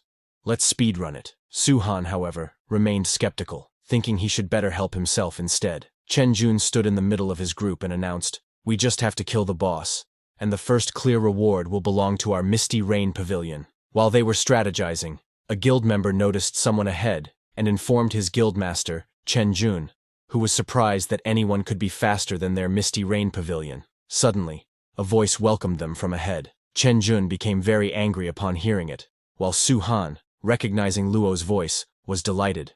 Luo was sitting on the corpse of the secret realm guardian, and upon seeing Chen Jun, he smiled and said, "I've waited for so long." Su Han asked Luo why he was there, as she had been planning to look for him. Chen Jun, visibly upset, asked Luo if he was the one who triggered the secret realm and where he got the Golden Secret Decree. Luo approached Chen Jun and remarked, "Aren't you trying to find ways to kill me, Chen Jun? Now, the opportunity is right in front of you." Seeing Luo approach, Chen Jun became scared because he had originally entered due to the free resurrection of the Dark Undead Lair secret realm, but he didn't expect to fall into Luo's trap. Chen Jun knew that if Luo attacked now, he might actually die today. He defensively said to Luo, "Do you think you can touch me? I am backed by the Chen family, one of the 3 major aristocratic families in Linhai City. Even Su Chen, the chairman of the Su family, shows some respect when he sees me. What right do you have to challenge me?"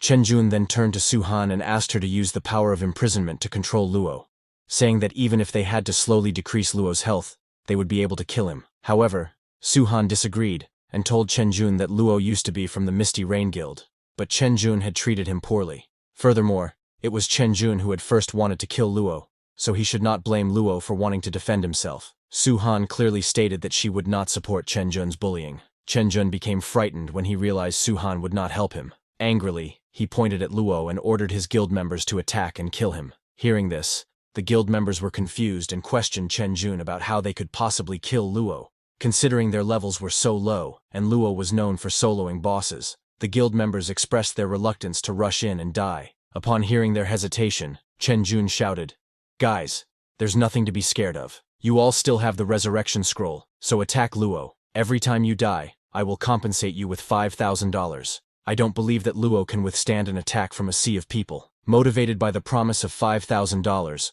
all the guild members started calculating how many resurrection scrolls they had left. Humans die in the pursuit of wealth, just as birds die in pursuit of food. After hearing about the money for killing Luo, All the guild members of Chen Jun's guild charged at him with full speed. Seeing them coming, Luo smiled and said, "Compared to the level 9 monster wave, Misty Rain Pavilion is nothing." Luo then moved with lightning speed and struck those guys. He was so fast that they didn't even have a chance to react. There was a huge explosion, and many members of Chen Jun's guild died in the explosion, losing all their health in one attack. System notifications popped up like crazy, informing Luo that he had killed Misty Rain Pavilion's class shifters, Shang, Pin Ru, and Tu Ling, without gaining any sin value. Luo smiled because here, killing white name class shifters wouldn't increase his sin value, meaning he could kill without worry. Chen Jun ordered his members to quickly attack while Luo was occupied, instructing them to kill the boss and clear the secret realm. However, when they attempted to attack the secret realm guardian, Luo's silver-armored scorpion intervened, stopping them in their tracks. They were shocked and questioned, "What is that? Is this Luo's pet?" Confidently, a man stepped forward and declared, "It's just an armored scorpion. Let me handle it." He attacked Luo's armored scorpion with his sword, but to his shock, he did no damage to the scorpion. Despite being a level 14 warrior who had invested all his points in strength, Luo laughed and told Chen Jun's guild members, "It would be strange if you could beat this level 15 elite silver-armored scorpion, which has 2 level 15 2-star gold defense." Suddenly, someone shot arrows at the members of Chen Jun's party. The guild members quickly used their shields to defend themselves. Surprised, they asked, "Who's ambushing us? Isn't it just the Misty Rain Pavilion here? Did they come to steal our kill?" Seeing Chen Jun and his men being attacked, Luo showed no reaction.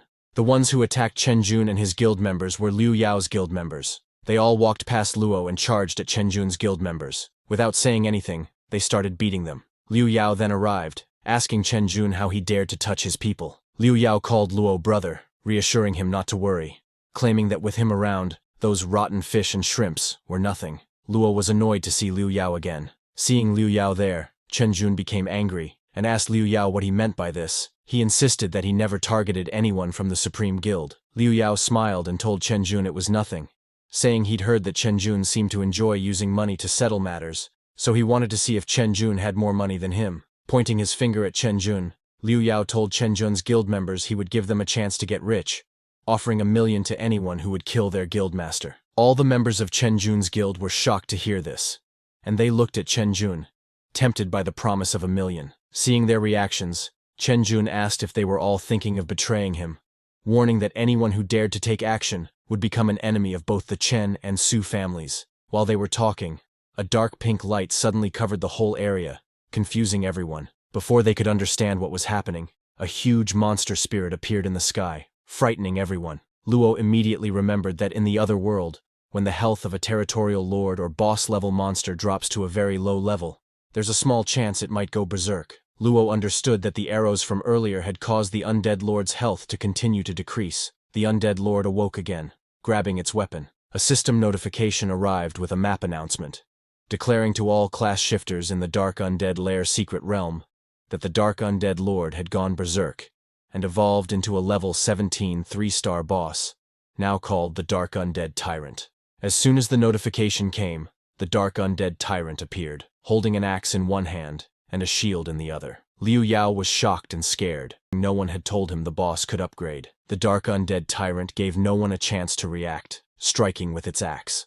When it hit the ground, it destroyed the surface completely, sending shockwaves toward the hunters. While the Dark Undead Tyrant was attacking, a portal suddenly opened behind Chen Jun, accompanied by another system notification, announcing that since the Guardian of the Secret Realm had gone berserk, the difficulty of the Secret Realm had greatly increased, and the exit of the Dark Undead Lair secret realm had been forcefully opened. All class shifters could now exit the secret realm at any time. Seeing the notification, Chen Jun started laughing, saying even the heavens were helping him. The Dark Undead Tyrant didn't notice Liu Yao and walked past him, but Chen Jun was not about to let this opportunity go. He pointed an arrow at the Dark Undead Tyrant, taunting, "Liu Yao, aren't you an expert at pretending? I'll make you pay today." Saying that, he shot the Dark Undead Tyrant on its left side, where Liu Yao was standing. When the arrow hit, the Dark Undead Tyrant looked to its left and noticed Liu Yao there. It roared loudly in anger. Seeing this, Liu Yao became scared,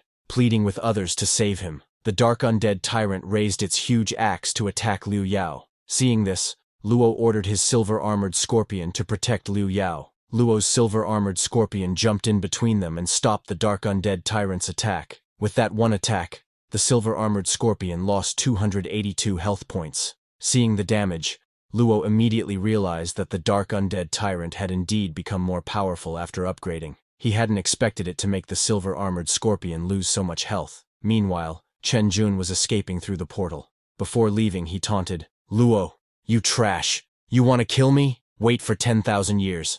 Have fun. I won't be accompanying you." Seeing Chen Jun escaping, Luo tried to stop him, but suddenly someone screamed from behind. It was Liu Yao's scream. The dark undead tyrant had defeated the silver-armored scorpion and was about to attack Liu Yao. Luo knew he could only use his teleport once, so he had to choose. If he wanted to kill Chen Jun, Liu Yao, who couldn't resurrect, would die here. Luo made his decision in the blink of an eye and turned around to save Liu Yao. He used his ice cone skill to attack, freezing the dark undead tyrant and dealing 175 health damage. The dark undead tyrant was surrounded by ice crystals and roared angrily. Luo immediately grabbed Liu Yao's hand and told him to move. Just as Liu Yao stood up to run away, the dark undead tyrant struck, shattering the ice crystal Luo had cast, but both Luo and Liu Yao survived the attack. Luo was shocked, as that spell was an A-grade ice cone skill, yet it only dealt 175 health damage to the dark undead tyrant. The dark undead tyrant then followed Luo to attack again. By now, Luo had realized that a level 17 3-star boss was indeed hard to deal with, and he could only rely on his agility to find opportunities to counterattack by moving around. He jumped and used his fire missile skill to attack the dark undead tyrant multiple times, dealing 400 health damage. Seeing that this method was effective, Luo continued to attack the dark undead tyrant. Seeing Luo fighting the boss alone, Liu Yao shouted to his guild members, "What are you standing there for? Go help Luo!" However, his men hesitated and told Liu Yao that if they joined the battle, they would just be a burden to Luo. While Luo was attacking, the dark undead tyrant swung its giant axe at him. Luo couldn't dodge in time and got injured. The dark undead tyrant was surprisingly fast, and because Luo was injured, he couldn't continue attacking and fell to the ground. Just as Luo stopped, the dark undead tyrant didn't give him a chance, and immediately raised its giant axe to strike. The situation was dire for Luo. When the dark undead tyrant's giant axe was about to hit Luo, suddenly a purple lightning struck the dark undead tyrant, confining its movements and making it very angry. The one who cast that confine spell was Su Han. She told Luo that it was the same as always. She would be the support, and he would be the damage dealer. Seeing her, Luo immediately stood back up on his feet and raised his staff to cast the spell. He used 3 continuous fireball spells and attacked the dark undead tyrant from all directions. His fireballs hit the dark undead tyrant directly, making it scream in pain. Looking at Luo and Su Han fighting, Liu Yao and his guild members were too shocked. A guild member asked Liu Yao if both of them were good enough to fight a 3-star boss alone. "Isn't that the second sister of the Su family, who just became a confining mage?"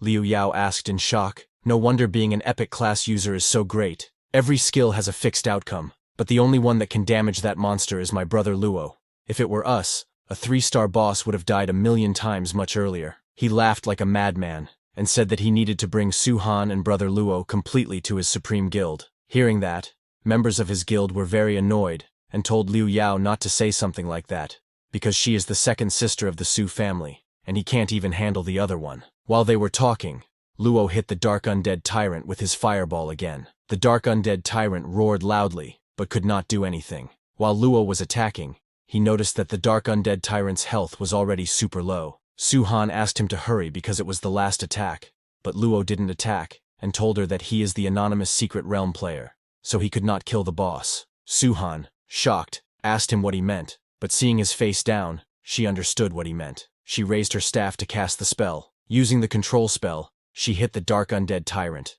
and after getting hit by her spell, the dark undead tyrant immediately died. After it died, all the hunters who were in that secret realm leveled up. Suddenly, an area announcement for Norden City came, congratulating Su Yan for clearing the level 15 anonymous secret realm dark undead lair. She received a level 15 realm scroll as a reward. Seeing the notification, all the hunters jumped in happiness. Liu Yao came and hugged Luo, saying, "Brother, you are my savior." Luo was annoyed and told him that if it weren't for him, Chen Jun would have died long ago. Luo knows that later on, Chen Jun will cause more trouble for him. He has to be prepared for any other bad things to happen. Hearing about Chen Jun, Liu Yao also got worried and asked Luo what he should do. He suggested, "How about I give Luo $1 million as compensation?" Hearing that, Luo asked Liu Yao if he had anything else besides money. Liu Yao immediately responded, "Of course I have. My dream is to gather all of the strongest users and create the world's strongest guild. That's why, brother Luo, you should come to our guild." He tried to persuade Luo, telling him that his Liu family is Linhai City's biggest medicine company. If Luo comes with them, there's endless medicine for him to eat. Luo didn't want to, and told him to go away. Liu Yao got serious, and asked Luo to listen to what he had to say, mentioning that their Liu family has connections with the best blacksmith family in the Dragon Kingdom, the Su family, and the Mage family, the Shangguan family. Luo was surprised to hear the name of the Su family's blacksmiths. Liu Yao noticed his interest, and told him that his father and the head of the Su family were old friends. As long as there were enough materials, any equipment Luo needed, they would make it if he said so. Luo knew that compared to buying equipment, blacksmiths could always forge much better items. While Luo was thinking, Liu Yao told him it was okay if he didn't want to join their supreme guild right now. How about they just add each other as friends? If there was any equipment Luo needed them to make, Liu Yao could help him with that. After thinking for a few minutes, Luo agreed, and Liu Yao jumped in happiness. After that, when the exit portal opened and Luo left the secret realm with Su Han, everyone outside the secret realm was talking about Su Han, the second sister of the Su family who awakened with an epic class. They were all praising her, saying being an epic class is always awesome. She is so pretty and so capable, such a talented and good-looking woman. They wondered what kind of man could match her.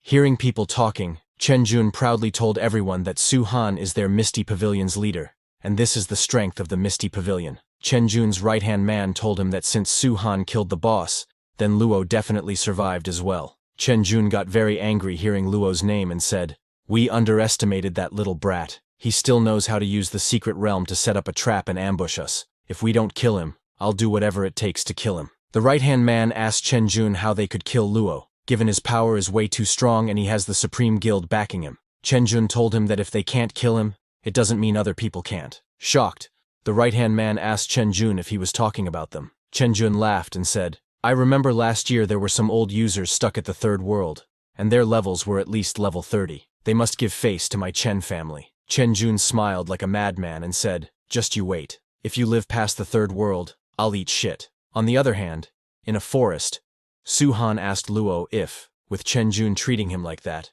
will Luo make her his enemy. Luo told her that one person's actions have to take responsibility on their own. He only has one enemy, and that is Chen Jun. Of course, if Misty Pavilion insists on helping him, he doesn't mind having one more group as an enemy. Hearing that, Su Han immediately raised her hand and told Luo that she swears she won't help the enemy, and she will be like him. The person she hates the most now is Chen Jun. She then took out all the rewards for killing the dark undead tyrant, and told Luo that since he gave the last attack to her just now, the loot here is rightfully his. Looking at all those equipment, Luo smiled, thinking he would try out these equipment and skill books. His damage and health will definitely increase substantially. While he was checking the equipment, suddenly an area announcement came for Norban City telling all class users in Norban City that the undead horde will invade Norban City. The wave of the undead horde will be at level 15. All class users have to prepare to protect Norban City. Su Han was shocked to hear that the undead horde is coming. Seeing the notification, Luo smiled, thinking as long as they get through this undead horde, the world mission would be completed,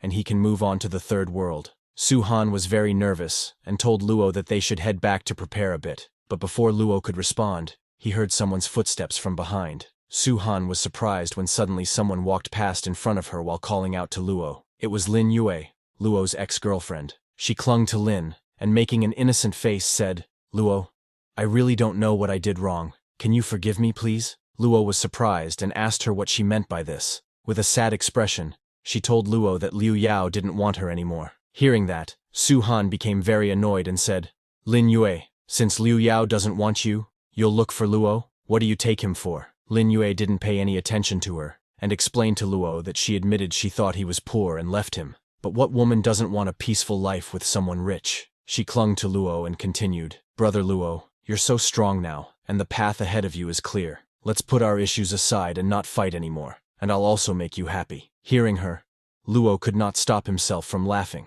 Su Han was also very disgusted, asking Lin Yue if she had no dignity. While they were talking, suddenly a loud roar came from the forest behind them. They all were surprised and looked back. Lin Yue was scared by the sound, and asked Luo what they should do, because the horde was here, and they had no time to go back and prepare. But Su Han immediately raised her staff and got ready to fight, telling Luo that she meditated a bit after the secret realm ended. They can face it head-on. Luo went towards Su Han, telling Lin Yue that since she just said that his path ahead is clear, why would he need her, a weak person around? He told her to get lost. Lin Yue was too shocked to hear Luo. She told him that he had changed. He wouldn't say these things to her in the past. While they were talking, suddenly a horde of zombies came out of the forest and attacked them. Seeing them coming, Su Han immediately used her radiant magic to attack those zombies, but there were too many of them. She turned to Luo and told him that there were too many undead, and she couldn't control them anymore. Hearing that, Luo summoned his silver-armored scorpion and ordered it to go in front of Su Han. From the dark ground, the silver-armored scorpion emerged and immediately attacked the zombies who were attacking Su Han. Luo then raised his fire staff and cast a fireball, then threw it at those zombies, burning them in flames. While Luo was fighting, he heard Lin Yue's screams asking him to save her. Luo looked back and saw Lin Yue surrounded by many zombies and was helplessly asking for help. Seeing Lin Yue in trouble, Su Han tried to go help her, but Luo stopped her, telling her not to go there. He told Su Han that Lin Yue couldn't be saved, and if she went, she would be dragged in as well. Hearing that, Lin Yue was too shocked, and as she was already surrounded by zombies, she died by their hands without getting any help. When she died, Luo saw the Star of Death and was a little surprised. This means Lin Yue had used up all of her revival chances and actually died. Su Han was shocked to see that, but before she could say or do anything, those zombies charged at them. Luo turned around and told Su Han to come on, saying, "We don't have time to mourn the dead. We have to deal with the undead horde." Su Han understood what he meant and followed after him. On the other hand, as Luo shares Zhang Yue's memories, he feels somewhat sad about Lin Yue's death, as she was his ex-girlfriend whom Zhang Yue liked the most. After some time, zombies had overrun Norban village, destroying and killing everywhere. Su Han and Luo were hiding behind a wall. Su Han was very exhausted because they had already fought through 3 zombie waves. She was confused, wondering why the horde hadn't finished. Luo told her not to worry because there can only be a maximum of 3 waves each day, and now it was close to the end. They just needed to wait until the horde retreated. The setting of the second world, fortress besieged by the undead, is such that the world is facing many disasters as the end approaches, with humanity shrouded in darkness and fog. In Norban City, survivors must protect the city from the undead horde, or if the horde breaks through, there will be nowhere to escape. World Mission 1 was to clear a secret realm. World Mission 2 is to participate and successfully defend against the undead horde 3 times. Once these world missions are complete, the activation of the second world boss will be announced. Once the boss is beaten, players can enter the third world. Luo was thinking that since the secret realm within the secret realm just now gave him 400,000 experience points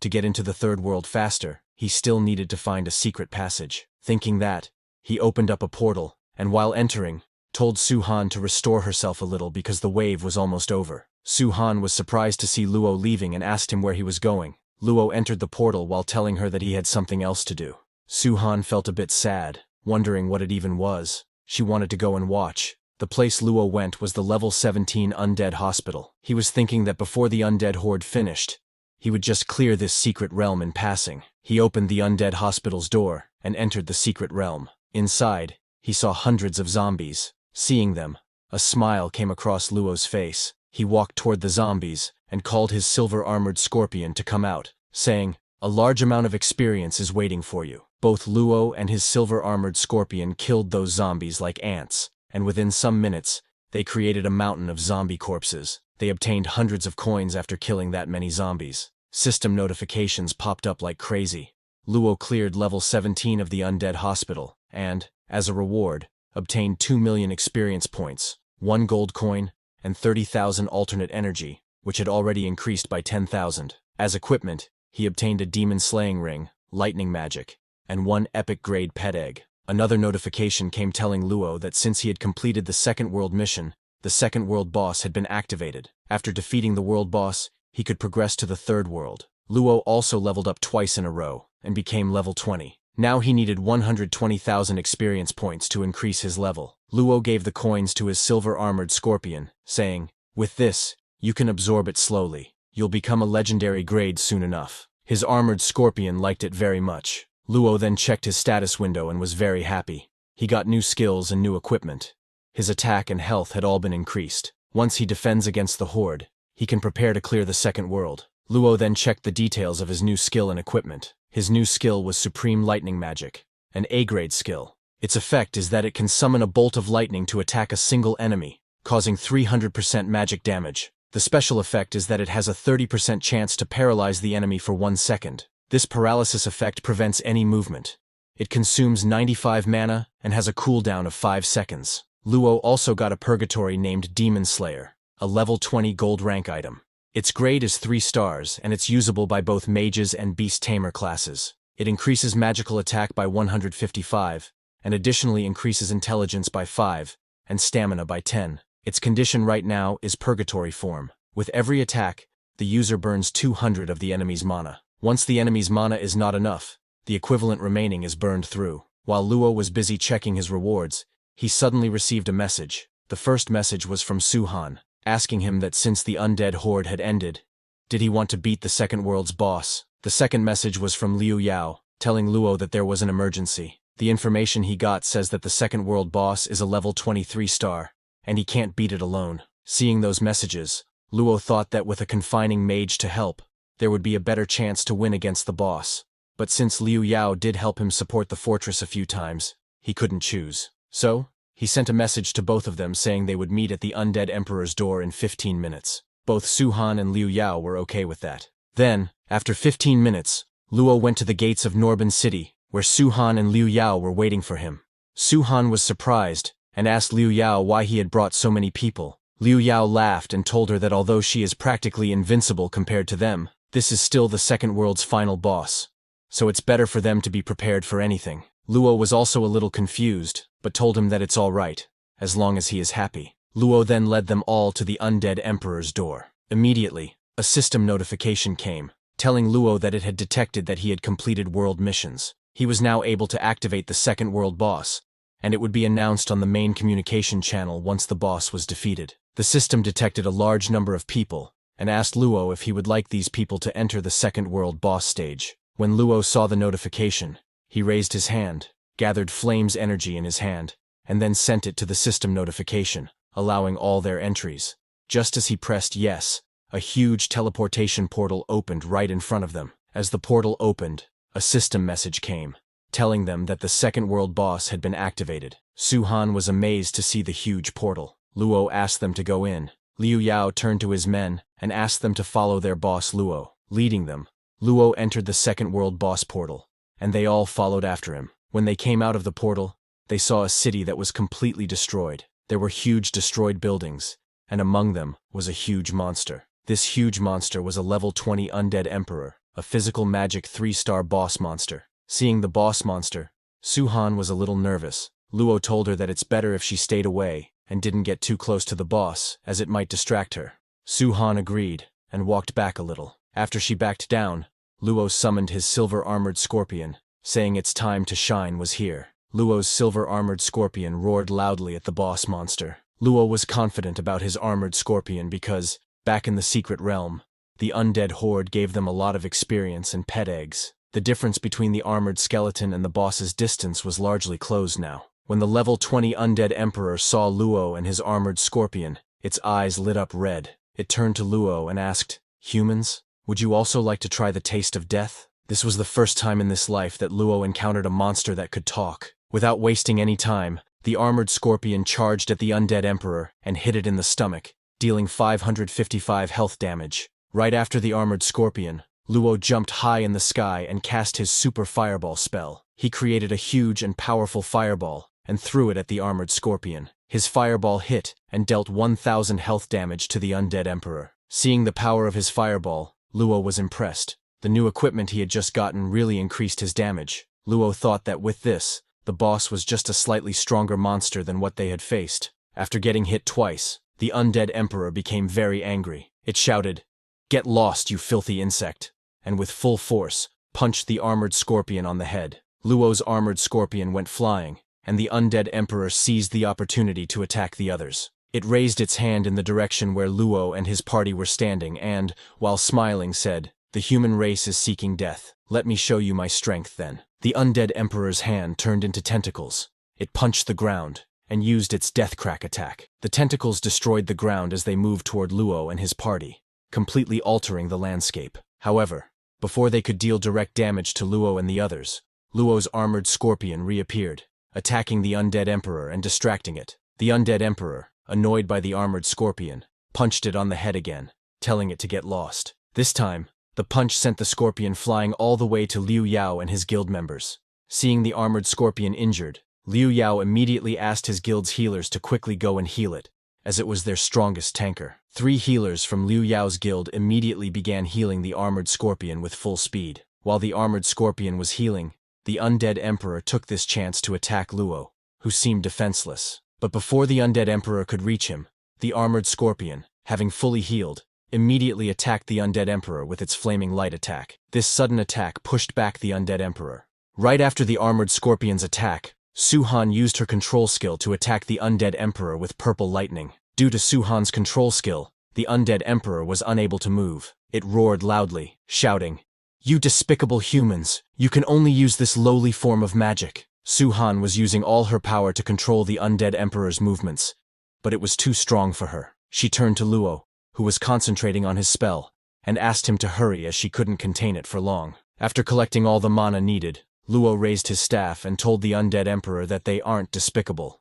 He is just too weak. Luo used his 3 continuous spell skills and attacked the undead emperor with 3 fireballs and 3 ice bursts. Luo's attacks hit the undead emperor directly, dealing 700 damage per hit. The undead emperor screamed in pain, and because of the burn from Luo's spell, it lost more health. Liu Yao was shocked to see the undead emperor's health drop by a quarter in moments from Luo's attack. He admitted that Luo's entire chain of spells and his damage was too high. Luo took out his lightning staff, and while casting the spell, told the undead emperor that it was time to end this. Dark clouds started forming in the sky. Thunder struck from the clouds and directly hit the undead emperor. The thunder strike was too strong, making the undead emperor scream in pain. This was the end for the undead emperor, and it fell to the ground right in front of Luo. It was so huge that just its fall destroyed the ground. Liu Yao was amazed, telling Luo that he is absolutely amazing. Su-Han agreed with him, and asked Luo if his damage had improved. Everyone was happy, except Luo, whose attention was all on the undead emperor's body. Suddenly, the ground started shaking, and the undead emperor's body began sinking into the ground. A system notification informed them that the second world boss, the undead emperor, was being punished by heaven and earth. Right after the notification, the ground beneath Luo and the others started cracking. They were all shocked and questioned what was happening. The ground underneath the undead emperor broke, and it fell into a magma pit below. As the undead emperor burned in the magma, it opened its eyes and shouted, "You wretched human race, I'll drag you down to hell with me." Hearing this, Liu Yao became very scared. Crying, he grabbed Luo's leg and said, "Brother, what do we do? I don't have any more resurrection scrolls. If I die again, I'll die for real." While they were talking, the entire dungeon began to collapse. The exit portal also opened up, but it was on the side where all of Liu Yao's guild members were, and a river of magma flowed between Luo and the portal. Realizing that it was too far and there wasn't enough time to run there, Luo looked around for a solution and spotted his armored scorpion. He quickly got an idea. He grabbed Liu Yao by the collar and Su-Han by the waist. Pulling both of them back, he said, "There's no time to explain." With all his strength, he threw both of them toward his armored scorpion, ordering the scorpion to use its full strength to throw them to the exit. The armored scorpion caught them perfectly with its huge claws. Liu Yao was too shocked, asking Luo what kind of cruel joke he was playing. But before he could finish his words, the armored scorpion, with full power, threw both Liu Yao and Su-Han toward the exit portal. They flew at high speed, past the exit portal, and escaped the boss dungeon. Su-Han landed perfectly, but Liu Yao fell face first and injured his face. He was crying because he thought he would die inside there. Su-Han looked back, worried because Luo was still inside and the exit was about to disappear. Inside the dungeon, the level of magma was rising second by second, and the distance between Luo and the exit portal was rapidly increasing. The silver-armored scorpion grabbed Luo in its claws. Luo told it to use its full strength to throw him out, and then he would recall the armored scorpion at the same time. With its full power, the armored scorpion threw Luo toward the exit portal. While flying toward the portal, Luo recalled the armored scorpion.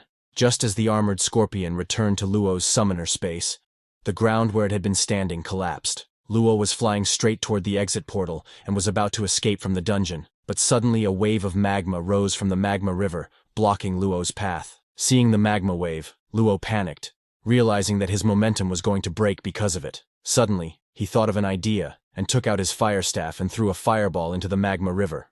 The fireball exploded in the magma river with a huge explosion. On the other side of the portal, Su Han was getting more worried because the portal was disappearing. Liu Yao started crying and said, "Is this how you'd die? Because of me. You would willingly sacrifice your own life like this." But suddenly, something shot out of the portal with lightning speed, passing by and shocking both Su Han and Liu Yao. Both of them looked back, realizing that the one who had just passed by was Luo. Luo had used the power of the explosion to escape the dungeon. Both Su Han and Liu Yao ran to Luo, asking if he was all right.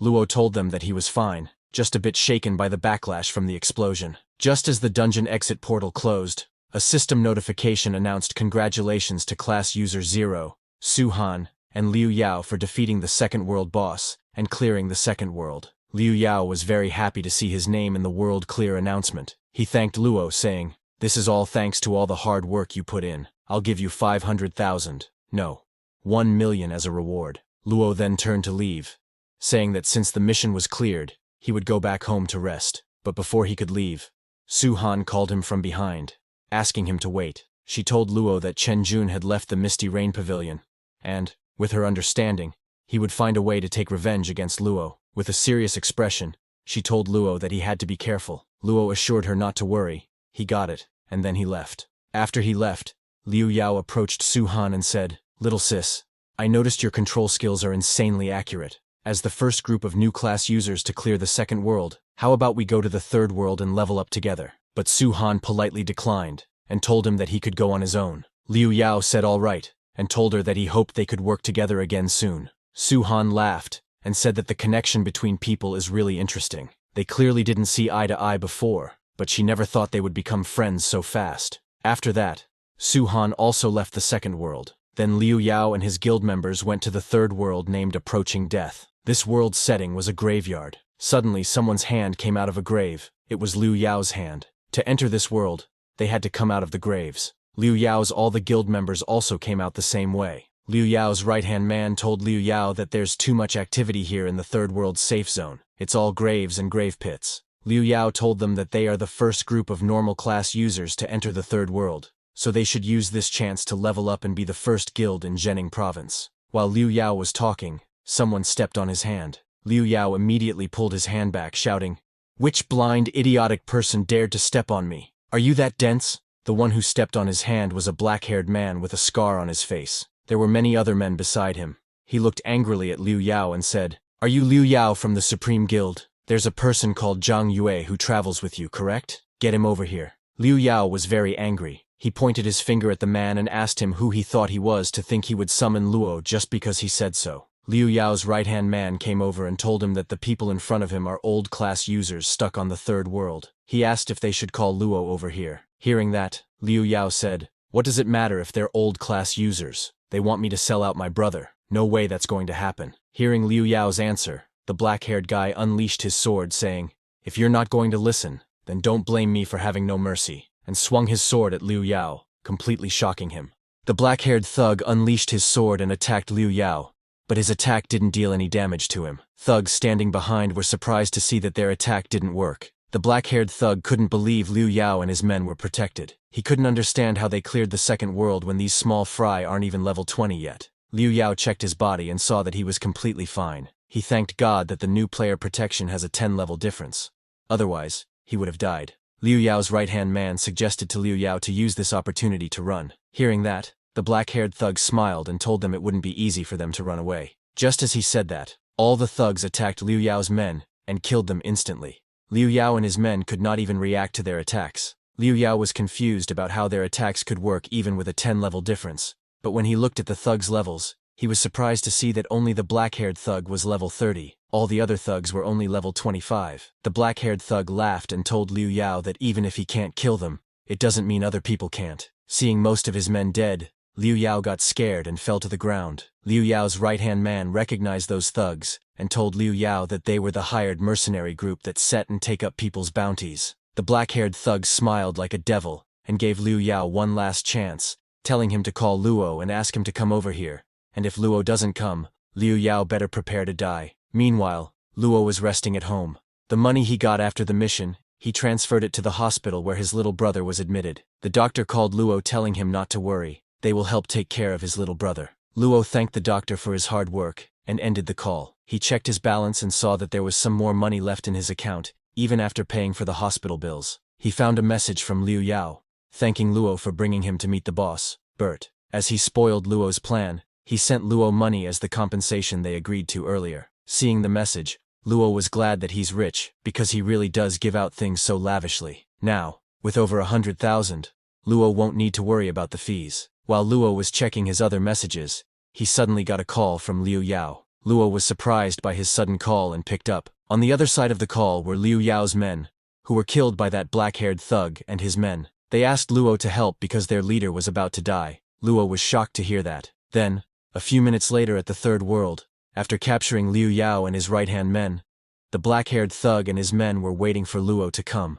While they were waiting, suddenly a thug felt someone's presence and told his boss that someone was coming. They all looked in that direction and saw Luo coming towards them. Luo was very angry and asked the thugs to release Liu Yao and his men. The black-haired thug smiled and told Luo that someone paid a lot of money for his life, so only one of them can survive, either Luo or his little friend here. Hearing that someone paid the thugs, Liu Yao immediately asked the thugs who did this. He told the thugs that he would give every single one of them 100 million just to let them go, as his dad is Linhai City's top millionaire. Hearing that, the other thugs looked at the black-haired thug, telling him that Liu Yao's price is a lot higher. But the black-haired thug got angry and shouted, asking them if they wanted the money or if they wanted to live, because Mr. Gu's background was way stronger, so they couldn't afford to offend him. Pointing at Luo, the black-haired thug told his men to kill him since he's just a beast tamer. After hearing their boss's order, a thug charged at Luo, thinking he was weak and could be killed easily. But when that thug swung his sword and tried to cut Luo, he saw that Luo's body disappeared. That thug was shocked, and before he could even understand what was happening, Luo appeared behind him and hit him with an ice spell, dealing 545 health damage. When that thug got hit by Luo's spell, his whole body froze into ice. The thug could not understand what had just happened, and died in the ice. Seeing that thug dead, another thug ran towards Luo shouting, "You little bastard!" When Luo saw the other thug coming, he raised his staff to cast another spell. Luo used a fire spell and threw a fire bullet at that thug, burning him alive before he could even reach Luo. After killing those two thugs, Luo looked at the black-haired thug, ready to face him off. The black-haired thug felt very nervous after seeing what Luo had just done. He could not understand how it was possible for Luo to kill a level 25 warrior. He slowly took out his dagger, and with high speed went behind Luo to attack. Luo was surprised to see the black-haired thug's speed, and before he could even react, the black-haired thug struck and injured Luo's back. Luo immediately got a system notification telling him that he had received an attack by class user, not a cold killer, hidden assassination, which dealt 1,425 points of health damage. Luo immediately backed off and put some distance between himself and the black-haired thug. While smiling, the black-haired thug looked at Luo and said, "You can still withstand my blade once and not die. Too bad this is the end for you." Saying that, he jumped to attack Luo again with his dagger. Seeing his speed, Luo realized that he was a level 30 assassin, and his speed was a bit higher than Luo's. As the attacking distance was too close, Luo knew that he couldn't dodge it, so he summoned his silver-armored scorpion to block the black-haired thug's attack. But the black-haired thug's attack power was too strong, and Luo's silver-armored scorpion could not withstand it, and disappeared. The black-haired thug reached Luo and, without giving him any chance, swung his dagger with full speed aiming at Luo's neck. The black-haired thug laughed, telling Luo to just die. That dagger was too close to Luo, making it impossible to dodge, but just before the dagger could even touch Luo, a purple flaming light appeared and stopped the black-haired thug's movement, making him unable to even move. The black-haired thug was shocked, unable to understand what was happening. The one who used that purple flaming light spell was Su Han. She shouted, asking Luo if he was all right. Seeing Su Han, the black-haired thug realized that now the tables had turned.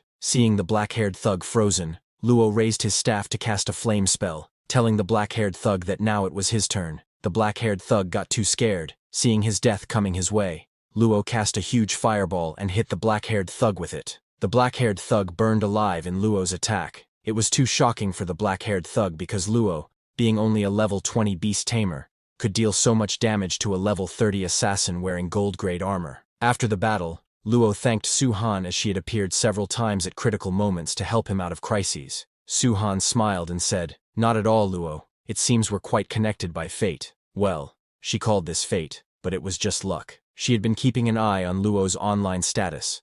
Otherwise, she could not have created this opportunity. Then, Liu Yao and his men came to Luo and apologized as it was all to save him. Luo told him that it was nothing because their main target was him after all. Su-han told them that it must be Chen Jun because he's been acting suspiciously lately. Su-han had long suspected he's plotting something and asked Luo what they should do now. Luo asked Su-han if she knew who those people were. Liu Yao came forward, saying he knew. He told Luo that they were from the assassin mercenary group. It was Luo's first time hearing about the assassin mercenary group, and he asked Su-han about their background. Su-han told Luo that the assassin mercenary group is actually a very small guild of assassins, established 10 years ago. It's said there are more than 50 assassins in the group, but none of them are above level 30. Liu Yao was surprised to hear that they had been in the other world for 10 years, yet only reached level 30. How's that even possible?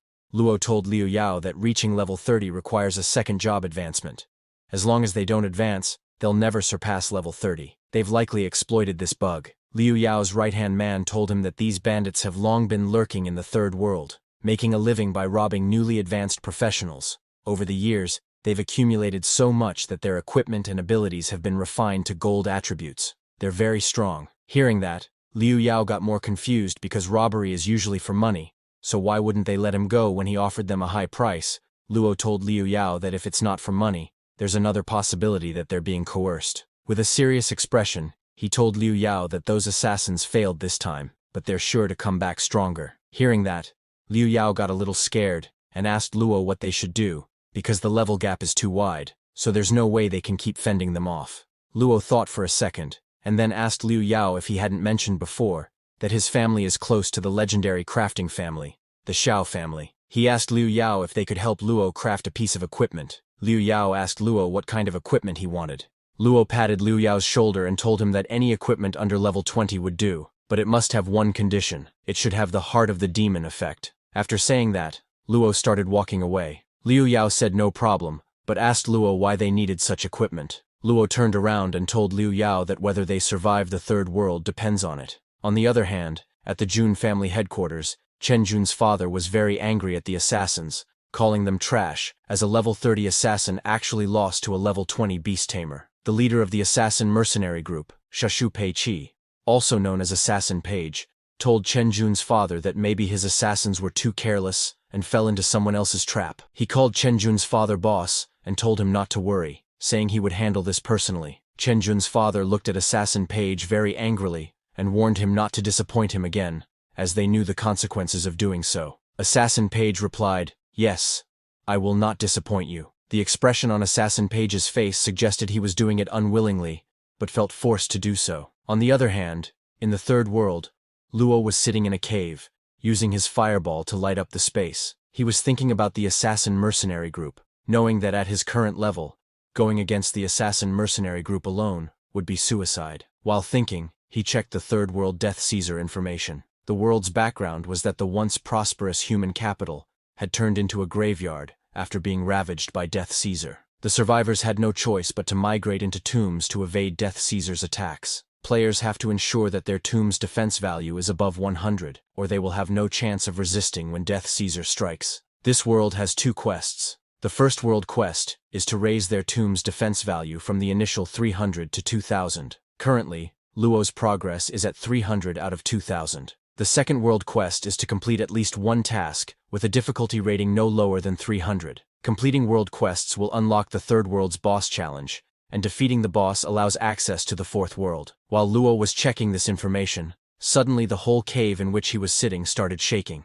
Luo was surprised to see that. A system notification came, telling him that death had descended, dealing 88 points of damage to Luo's tomb in the third world. The system suggested Luo enhance his tomb's defense value by slaying monsters, completing tasks, and clearing dungeons. After seeing the information, Luo found out that Death Caesar attacks the third world indiscriminately every night at 12 o'clock, lasting 10 minutes. If any professional fails to return to their tomb, or if the tomb's defense drops to 0, they'll be instantly killed. Luo understood that everyone, including assassins, would retreat to their tombs to escape death, so this was the only chance Luo would get to kill them. Now, he just needed to wait for Liu Yao. While Luo thought of Liu Yao, he suddenly got a message. It was a message from Liu Yao telling Luo that the equipment he requested was ready. After seeing that message, Luo returned to the Third World's safe area. Liu Yao also came there running with the equipment Luo needed. When Luo saw the equipment in Liu Yao's hand, he smiled and said, "I didn't expect it to be done so quickly, in just one day." Liu Yao laughed and explained that his dad is good friends with the head of the Xiao family, and besides, Luo had said it was urgent. He also praised the Xiao family, saying they are truly worthy of the title legendary craftsman, as they managed to create top-tier equipment in such a short time. Luo took the equipment and looked at its details. The equipment's name was Heart of the Demon, a level 20, 2-star quality, gold attribute equipment. It has 100 points of magic attack and increases intelligence by 6 points. This equipment has the Heart of the Demon effect, which, when at full health, makes it immune to lethal damage from a single strike. It's a staff forged from the eyes of a demon and tempered in black water, imbued with immense demonic power. After giving the equipment to Luo, Liu Yao asked him if they were heading out to fight the assassins together. He told Luo that his members of the Supreme Guild had informed him that the assassins were waiting outside the safe zone, targeting members of their Supreme Guild. Luo told Liu Yao that he had other plans. While they were talking, suddenly a system notification notified everyone about the Holy Light Tomb. The system informed all professionals in the Holy Light Tomb that Death Caesar would attack in 5 minutes and that they should retreat to their tombs immediately. Seeing that message, Liu Yao told all his members that death was almost here, and they must return to the tombs quickly. Just as Liu Yao said that, he saw the assassins from the Assassin Guild coming towards them. Liu Yao panicked upon seeing those assassins. Luo, while heading in a different direction, told Liu Yao not to worry, because they were in a safe zone, and the assassins wouldn't attack there. Seeing Luo, Assassin Page smiled and said, "You little punk, let's see how long you can hide. Once you step out, I'll make sure you die miserably." Luo didn't listen to them, and, while heading in a direction, told Liu Yao to hurry into the tombs. Liu Yao asked Luo where he was going, since death was coming, and if he left now, it would be suicide. Luo turned around and told Liu Yao not to leave the Holy Light Tomb until he returned. If needed, they could retreat to the Second World to grow stronger. After saying that, Luo left the safe zone of the Third World and went out. Liu Yao just watched him leave, wondering what he was planning. On the other hand, the whole area outside of the safe zone had changed completely. There was a strong storm going on, making it hard to see anything. Sometimes a huge figure walked into that storm and was coming towards the safe zone. It was a huge red monster, with spikes coming out of its whole body. The monster was so huge that even the whole safe zone area looked tiny in front of it. So guys, this chapter ends here. Hope you enjoyed it. Happy New Year, guys. Hope you love and support our content this new year too. Despite the huge monster standing right in front of the safe zone, Luo went outside. After searching for a few minutes, he finally found what he was looking for.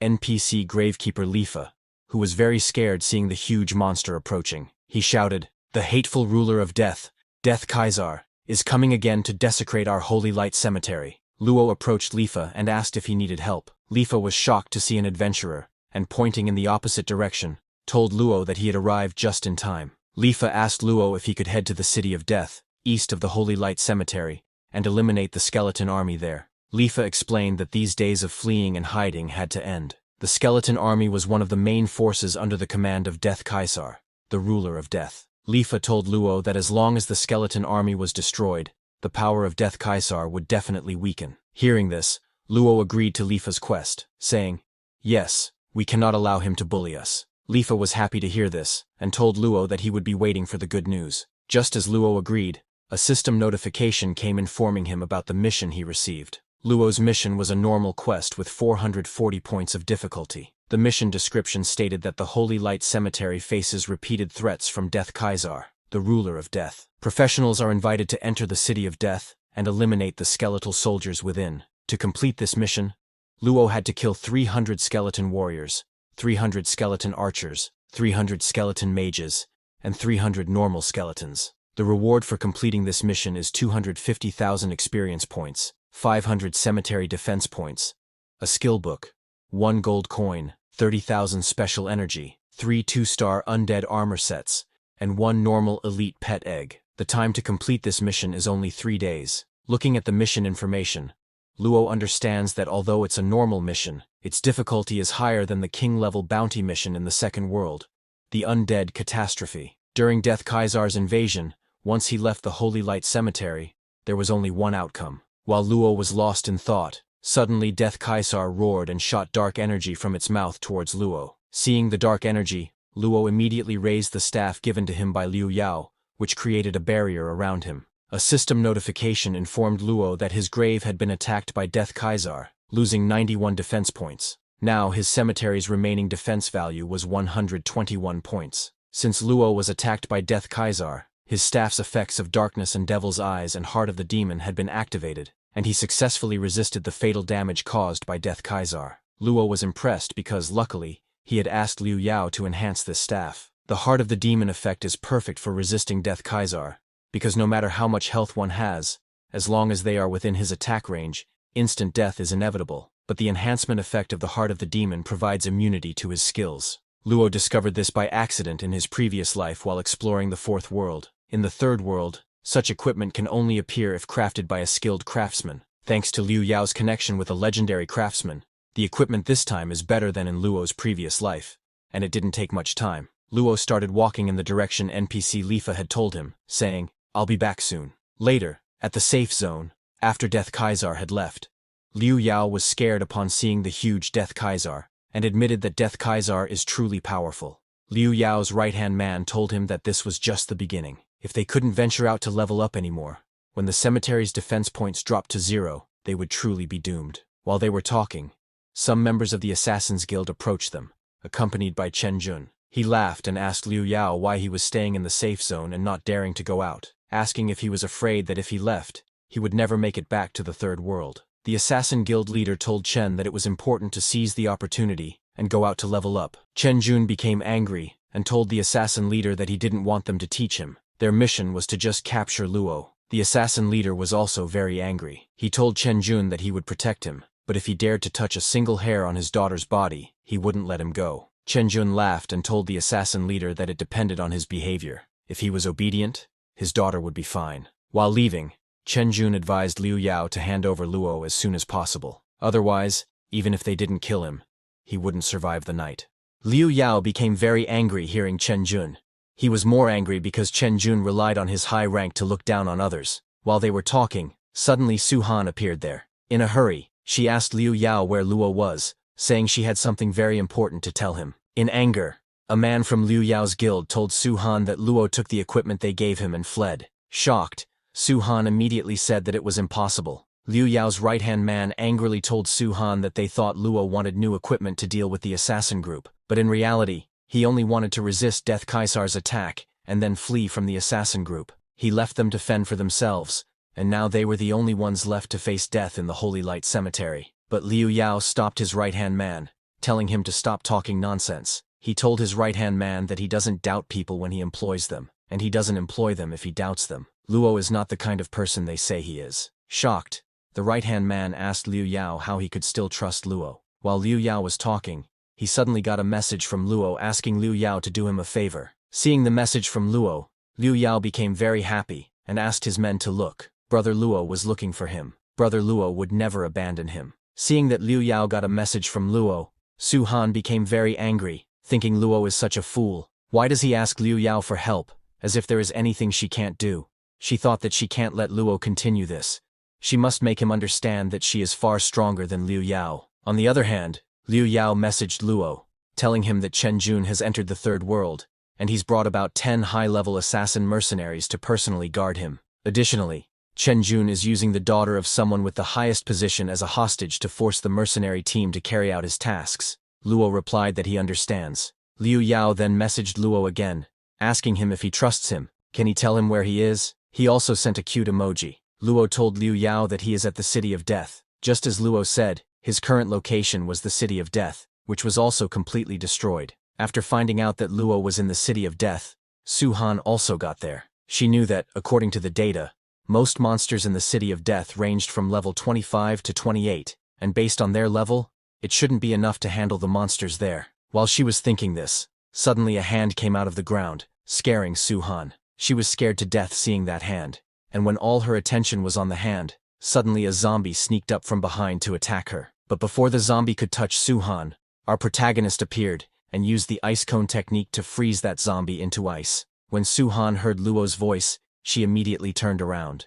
Luo came from behind, grabbed Suhan to prevent her from falling, and then aimed his staff at those zombies. Suhan started blushing when Luo hugged her. Luo then shot a fireball at the zombie, burning it to ashes. Suhan was very happy to see that Luo came to save her again. On the other hand, those assassins were waiting at the safe zone. One assassin asked another if their mission was solely to kill Luo, so why did the boss personally bring Chen Jun to level up? The second assassin, who had fought with Luo before, told the first assassin that no matter if it's killing people or leveling up, as long as a rich bastard gives money, whatever they have to do, they have to follow. Angrily, that assassin said, "As long as Zhang Yue dares to come out, I have to avenge myself for what he did to me, and let him die without giving him a proper burial." Just as he said that, he noticed something. He saw a man in a hoodie walking toward the exit of the safe zone. Seeing it, the assassins thought it was Luo and shouted, "You brat! Are you trying to escape? In your dreams." Hearing those words, the man in the hoodie ran away from there. Seeing him run away,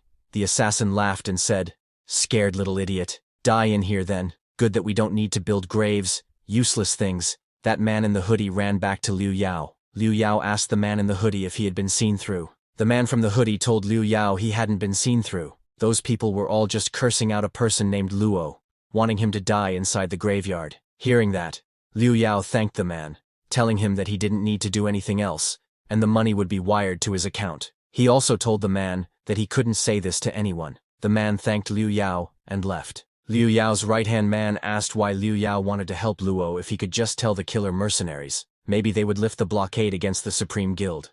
Liu Yao told his right-hand man that Luo wanted them to wait for him to come back to the safe zone, so they would wait. Shocked, the right-hand man told Liu Yao that Luo is just one man. Even if he comes back, how is he going to face the killer mercenaries, who have so many high-level class users? But Liu Yao got angry and told his right-hand man to stop talking. With a serious expression, he told his guild members that he believed in his own judgment, and that Luo is definitely worth it. On the other hand, at the City of Death, Suhan thanked Luo for saving her and killing those zombies, but suddenly, she noticed Luo's level. Surprised, she asked Luo if he had leveled up again. Luo said yes, but told her that it was only one level, and it was way too slow. Suhan was shocked to hear Luo saying that it was still slow, especially because she hadn't seen him for only 1 or 2 days, and he had leveled up in that time. Luo knows that the graveyard's defense can only withstand the God of Death's attack 3 times, which means that in 2 nights, if the people in the Holy Graveyard aren't killed by the killer mercenaries, they'll be killed by the God of Death. So, he asked Suhan if she had any potions. Suhan said yes, and asked Luo how many he needed. Luo told her that it was a bit urgent. The more she had, the better. He would use the market price for the potions, and pay her 120% of the price. Hearing that, Suhan opened her inventory and took out the potions. She had many bottles, as her sister had prepared a lot for her. Seeing this, Luo was surprised. While giving the potions to Luo, Suhan asked him if he needed so many potions to level up as fast as possible to increase his strength, then go back to kill those killer mercenaries. Luo told her that he needed to increase his strength to a point where it's more than theirs within 3 days. Shocked, Suhan told Luo that there's a limit to what humans can do in the alternate world, and asked him if he could really handle it in such a short span of time. With a serious expression, Luo told her that he needed to do it. Hearing that, Suhan asked Luo to let her help him. Luo told her that the monsters this time would be high level and very dangerous. Suhan showed her new clothes to Luo and told him not to worry because her sister gave her a new set of equipment, and now her attack and defense had increased by quite a fair bit. Seeing Suhan's attack power, Luo thought, no wonder it's 400,000. Whenever she does something, it's always extravagant. Luo then agreed for her, saying they would redo their fighting strategy. He was thinking that with 400,000 attack power to help him out, their efficiency would be much higher. But Luo knows that the main priority is protecting her safety. When Luo agreed to let her fight, Suhan jumped in happiness. Luo then sent the mission information to Suhan and told her the strategy. Luo knows that based on their current progress, within 3 days, it will be an uphill battle to increase their level and upgrade their equipment. He remembered the third world had a level 25 secret realm, Skeleton Island, similar to the second world's secret realm, and Luo could level up there. If it's the secret realm scroll's reward, and with completing the mission, Luo thinks it's enough to deal with the assassins. After telling Suhan all that, Luo took out the third world map and pointed to the location of the secret realm. Hearing the plan, Su-han told Luo that she might need to accompany him to beat this secret realm. Luo agreed, and both of them went to the place where the secret realm is. When they arrived there, a portal leading to the third world's secret realm, Skeleton Island, opened. Both Su-han and Luo entered the secret realm. When they got inside, both Su-han and Luo were very alert, looking for any danger. This secret realm's Skeleton Island name suits it perfectly, because in the middle of the island there was a huge skeleton head with red glowing eyes. As Luo and Su-han walked towards that huge skeleton head, an NPC named Mage Lao Rui appeared there. The NPC called Su-han and Luo protectors, and asked them if they were here to help this lonely old man to face against a place filled with monsters. Luo immediately responded, saying yes, they were here for that. Hearing that, the mage NPC laughed and took out a crystal to give to Luo, saying, "Take this.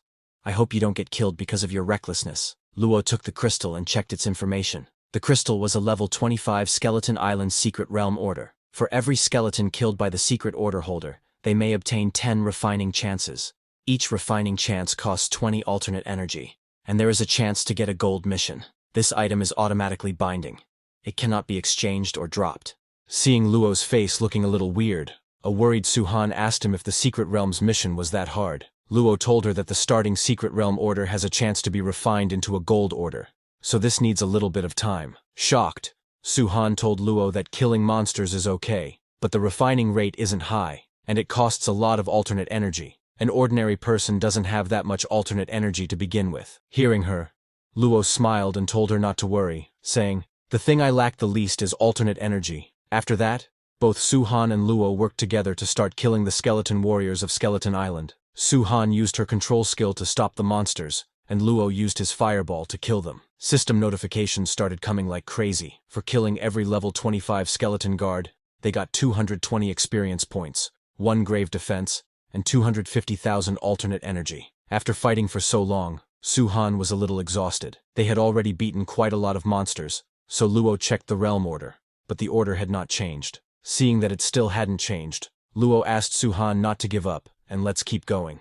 Just as he said that, the secret realm order started shining in golden color. A system notification came congratulating them for refining the ordinary Skeleton Island secret realm order into a gold order. The system asked them to please level up in the Skeleton Island realm using the gold order within 2 hours. Otherwise, the order would disappear. Seeing the golden light and the system notification, both Luo and Su-han were very happy.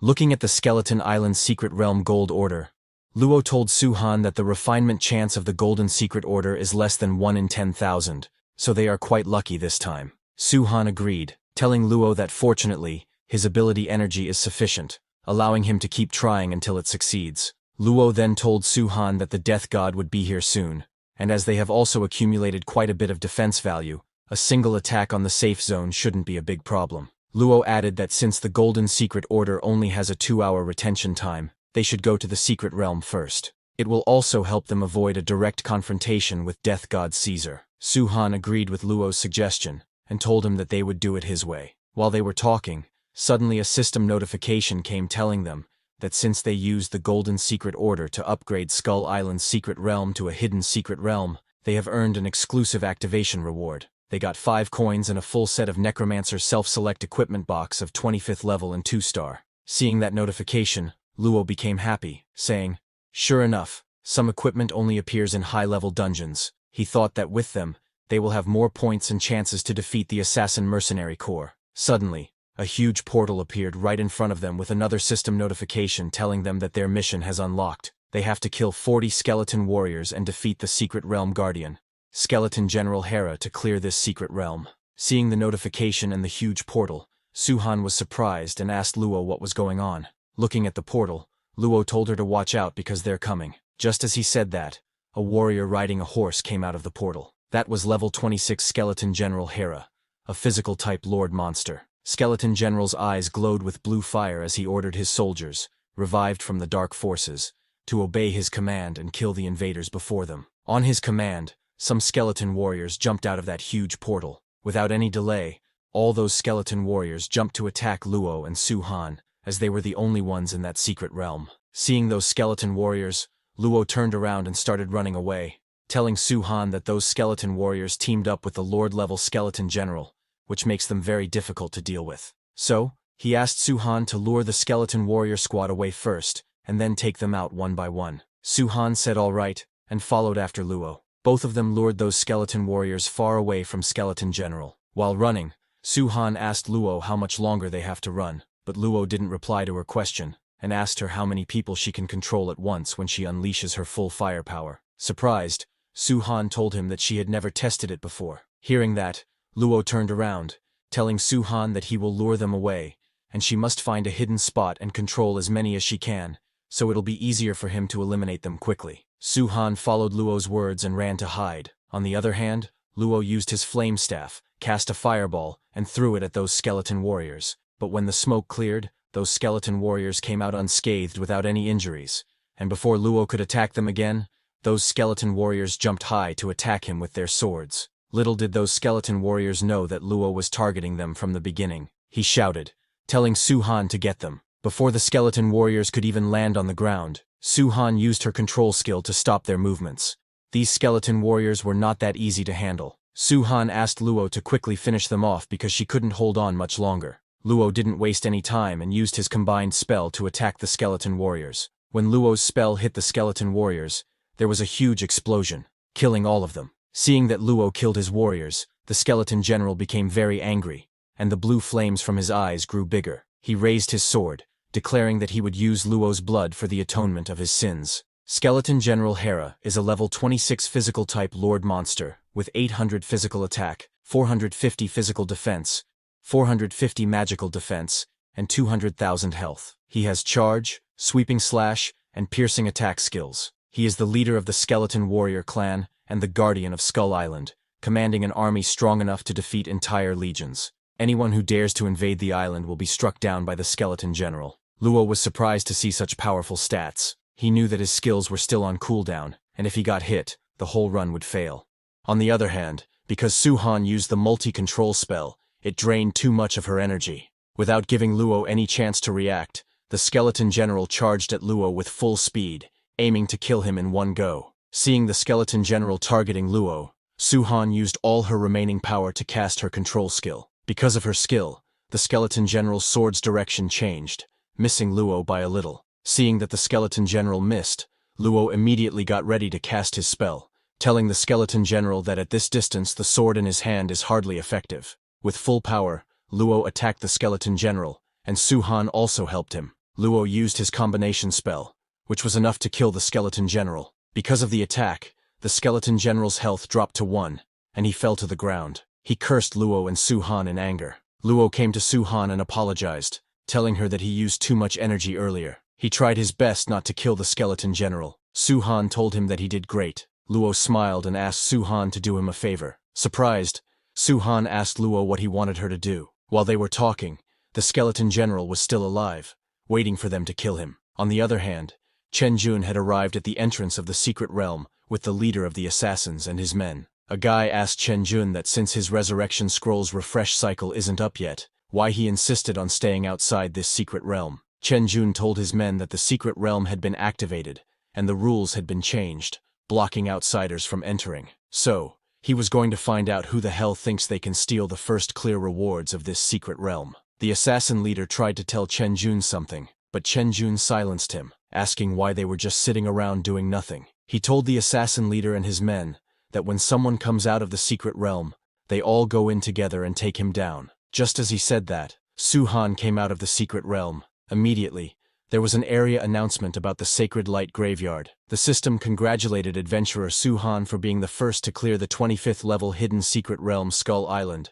and for receiving the reward of a level 25 bounty scroll. Chen Jun was shocked to see that it was Su-han who had cleared the secret realm. He asked her again to confirm if she was the one who activated the hidden secret realm of Skull Island. Su-han replied that indeed she was the one. Chen Jun then asked her why she closed the entrance, suggesting that at least she should let them in to help her. Su-han, acting annoyed, told him that it was her secret realm, and she wanted to take the rewards by herself. She asked him if that was a problem, stating she didn't need anyone's help. She told him to move aside because she was leaving. Chen Jun immediately moved aside, telling her that as long as she was happy, everything was okay. But before Su-han could leave, the assassin leader asked her to stop. Su-han was shocked when he suddenly stopped her. The assassin leader told Chen Jun that normally, people wouldn't know, but according to the rules of the Skull Island Secret Realm, the one who activates the hidden secret realm and clears it first cannot receive the bounty scroll reward. He asked Su-han if she hadn't entered the secret realm alone, did she? Su-han got scared hearing the assassin leader's words. She was almost caught but didn't give up. She immediately turned around and told the assassin leader that her best friend and she teamed up.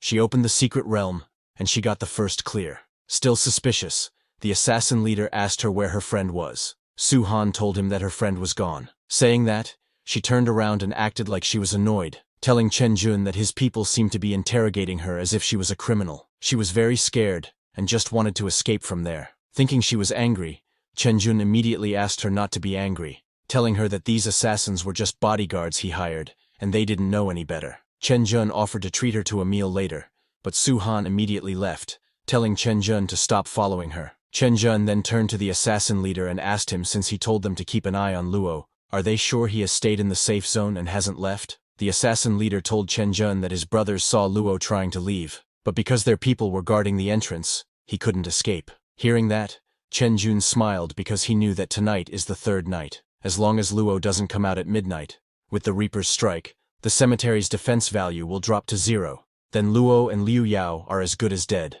On the other hand, after running away from Chen Jun and the assassins, Su-han went to a forest where Luo had told her to come. She got there and called Luo to come out. Hearing her voice, Luo came out from hiding, telling her that he was there. Su-han told Luo that she was really afraid that Chen Jun's people would spot him. She asked Luo if he knew Chen Jun would be outside when he told her to go out earlier. Luo told her that since Chen Jun had hired so many assassins, at this stage, the third world's strongest people were among them. Once the first clear announcement for the secret realm came out, with his personality, he would definitely come to see who took his reward, and take it back if he could. Hearing that, Su-han understood everything and said, no wonder, Luo, you asked me to help you deliver the final blow to the boss. It was also to hide your identity, wasn't it? Luo apologized to Su-han because he couldn't reveal himself right now to avoid causing unnecessary trouble. He asked Su-han to consider this as him owing her one. Hearing that, Su-han became very embarrassed, and told Luo that it was okay. She was glad she could help him. Luo then suggested they take a break, and also take a look at their spoils. Su-han agreed, and took out their rewards.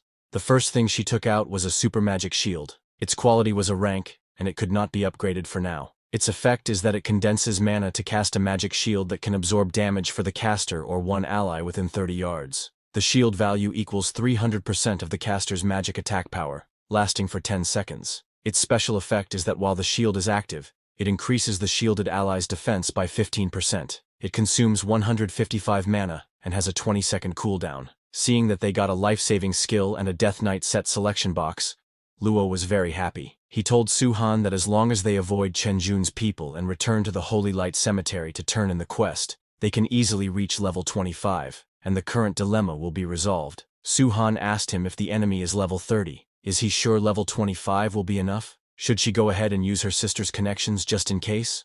Luo patted her head and told her not to worry because it could be handled. When Luo patted her head, Su-han's face turned red while blushing. In excitement, she took out a scroll and told Luo that she also got this bounty scroll when they got the first clear earlier. Luo asked her if they should open it. It is known that tasks in the other world are generally divided into 3 types: regular quests, hidden quests, and bounty quests. Among them, hidden quests have the lowest probability and are of high rarity. Bounty quests have the highest uncertainty, but most of them are related to monetary rewards, so they are not as highly regarded as hidden quests. Su-han told Luo that the potion consumption has been massive these past 2 days, so it's a good opportunity to earn some money for supplies. Saying that, she used the scroll. Just as she used the scroll, a huge amount of energy fell on the ground beside Luo and Su-han, and a shadow appeared in it. Luo and Su-han didn't understand what was going on, and before they could do anything, a huge skeleton monster appeared in front of them. A system notification came telling them that the bounty quest had refreshed to reveal a boss in the current map of the City of the Dead.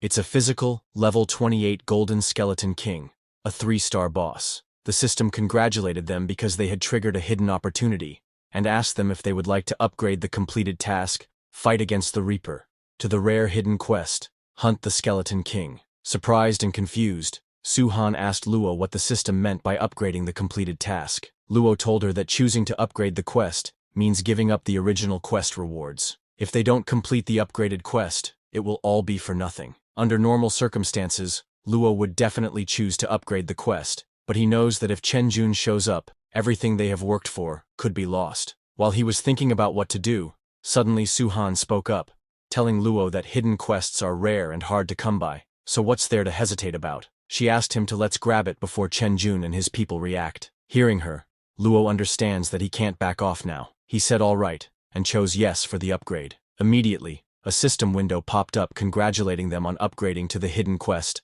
Hunt the Skeleton King. Now their task rewards have been enhanced. If they complete this task, they will receive 500,000 experience points, 500 cemetery defense points, 10 gold, and 100,000 energy points. They would also obtain a level 25 Death Knight full set of 7 pieces with a class selectable option, 2 selectable skill books, and 3 elite pet eggs.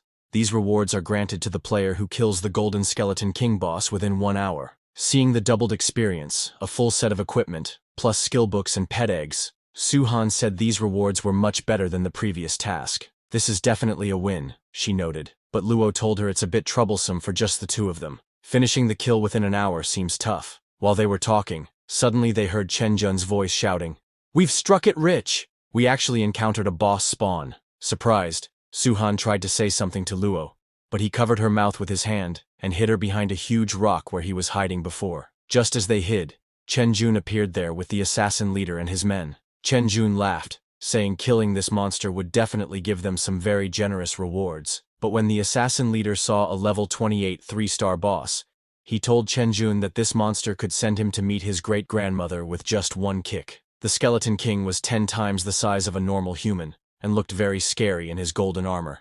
Chen Jun ordered the assassin to weaken the Skeleton King and leave the final blow to him. Hearing that, the assassins tried to argue with Chen Jun, telling him that he was clearly trying to get them killed, but the assassin leader accepted Chen Jun's order and commanded numbers 2 and 3 to tank and focus on drawing aggro. He ordered the healer to watch buffs and healing, and the assassins and he would focus on dealing damage. Immediately, the assassin leader charged at the Skeleton King with his sword. With full power, he struck the Skeleton King. With that, the quest began, and the Skeleton King roared loudly and launched an attack. He attacked the assassin with his sword, but the assassin easily dodged it. The assassin leader asked his healer to quickly cast debuffs on the Skeleton King. The healer immediately cast a powerful debuff on the Skeleton King, causing a huge amount of purple energy to fall on the Skeleton King, making him weak. Su-han was watching them fight from behind the rock. Worried, she asked Luo if he was planning to let them fight first to drain some of its stamina. Luo smiled and told Su-han, "This is called the mantis stalks the cicada,"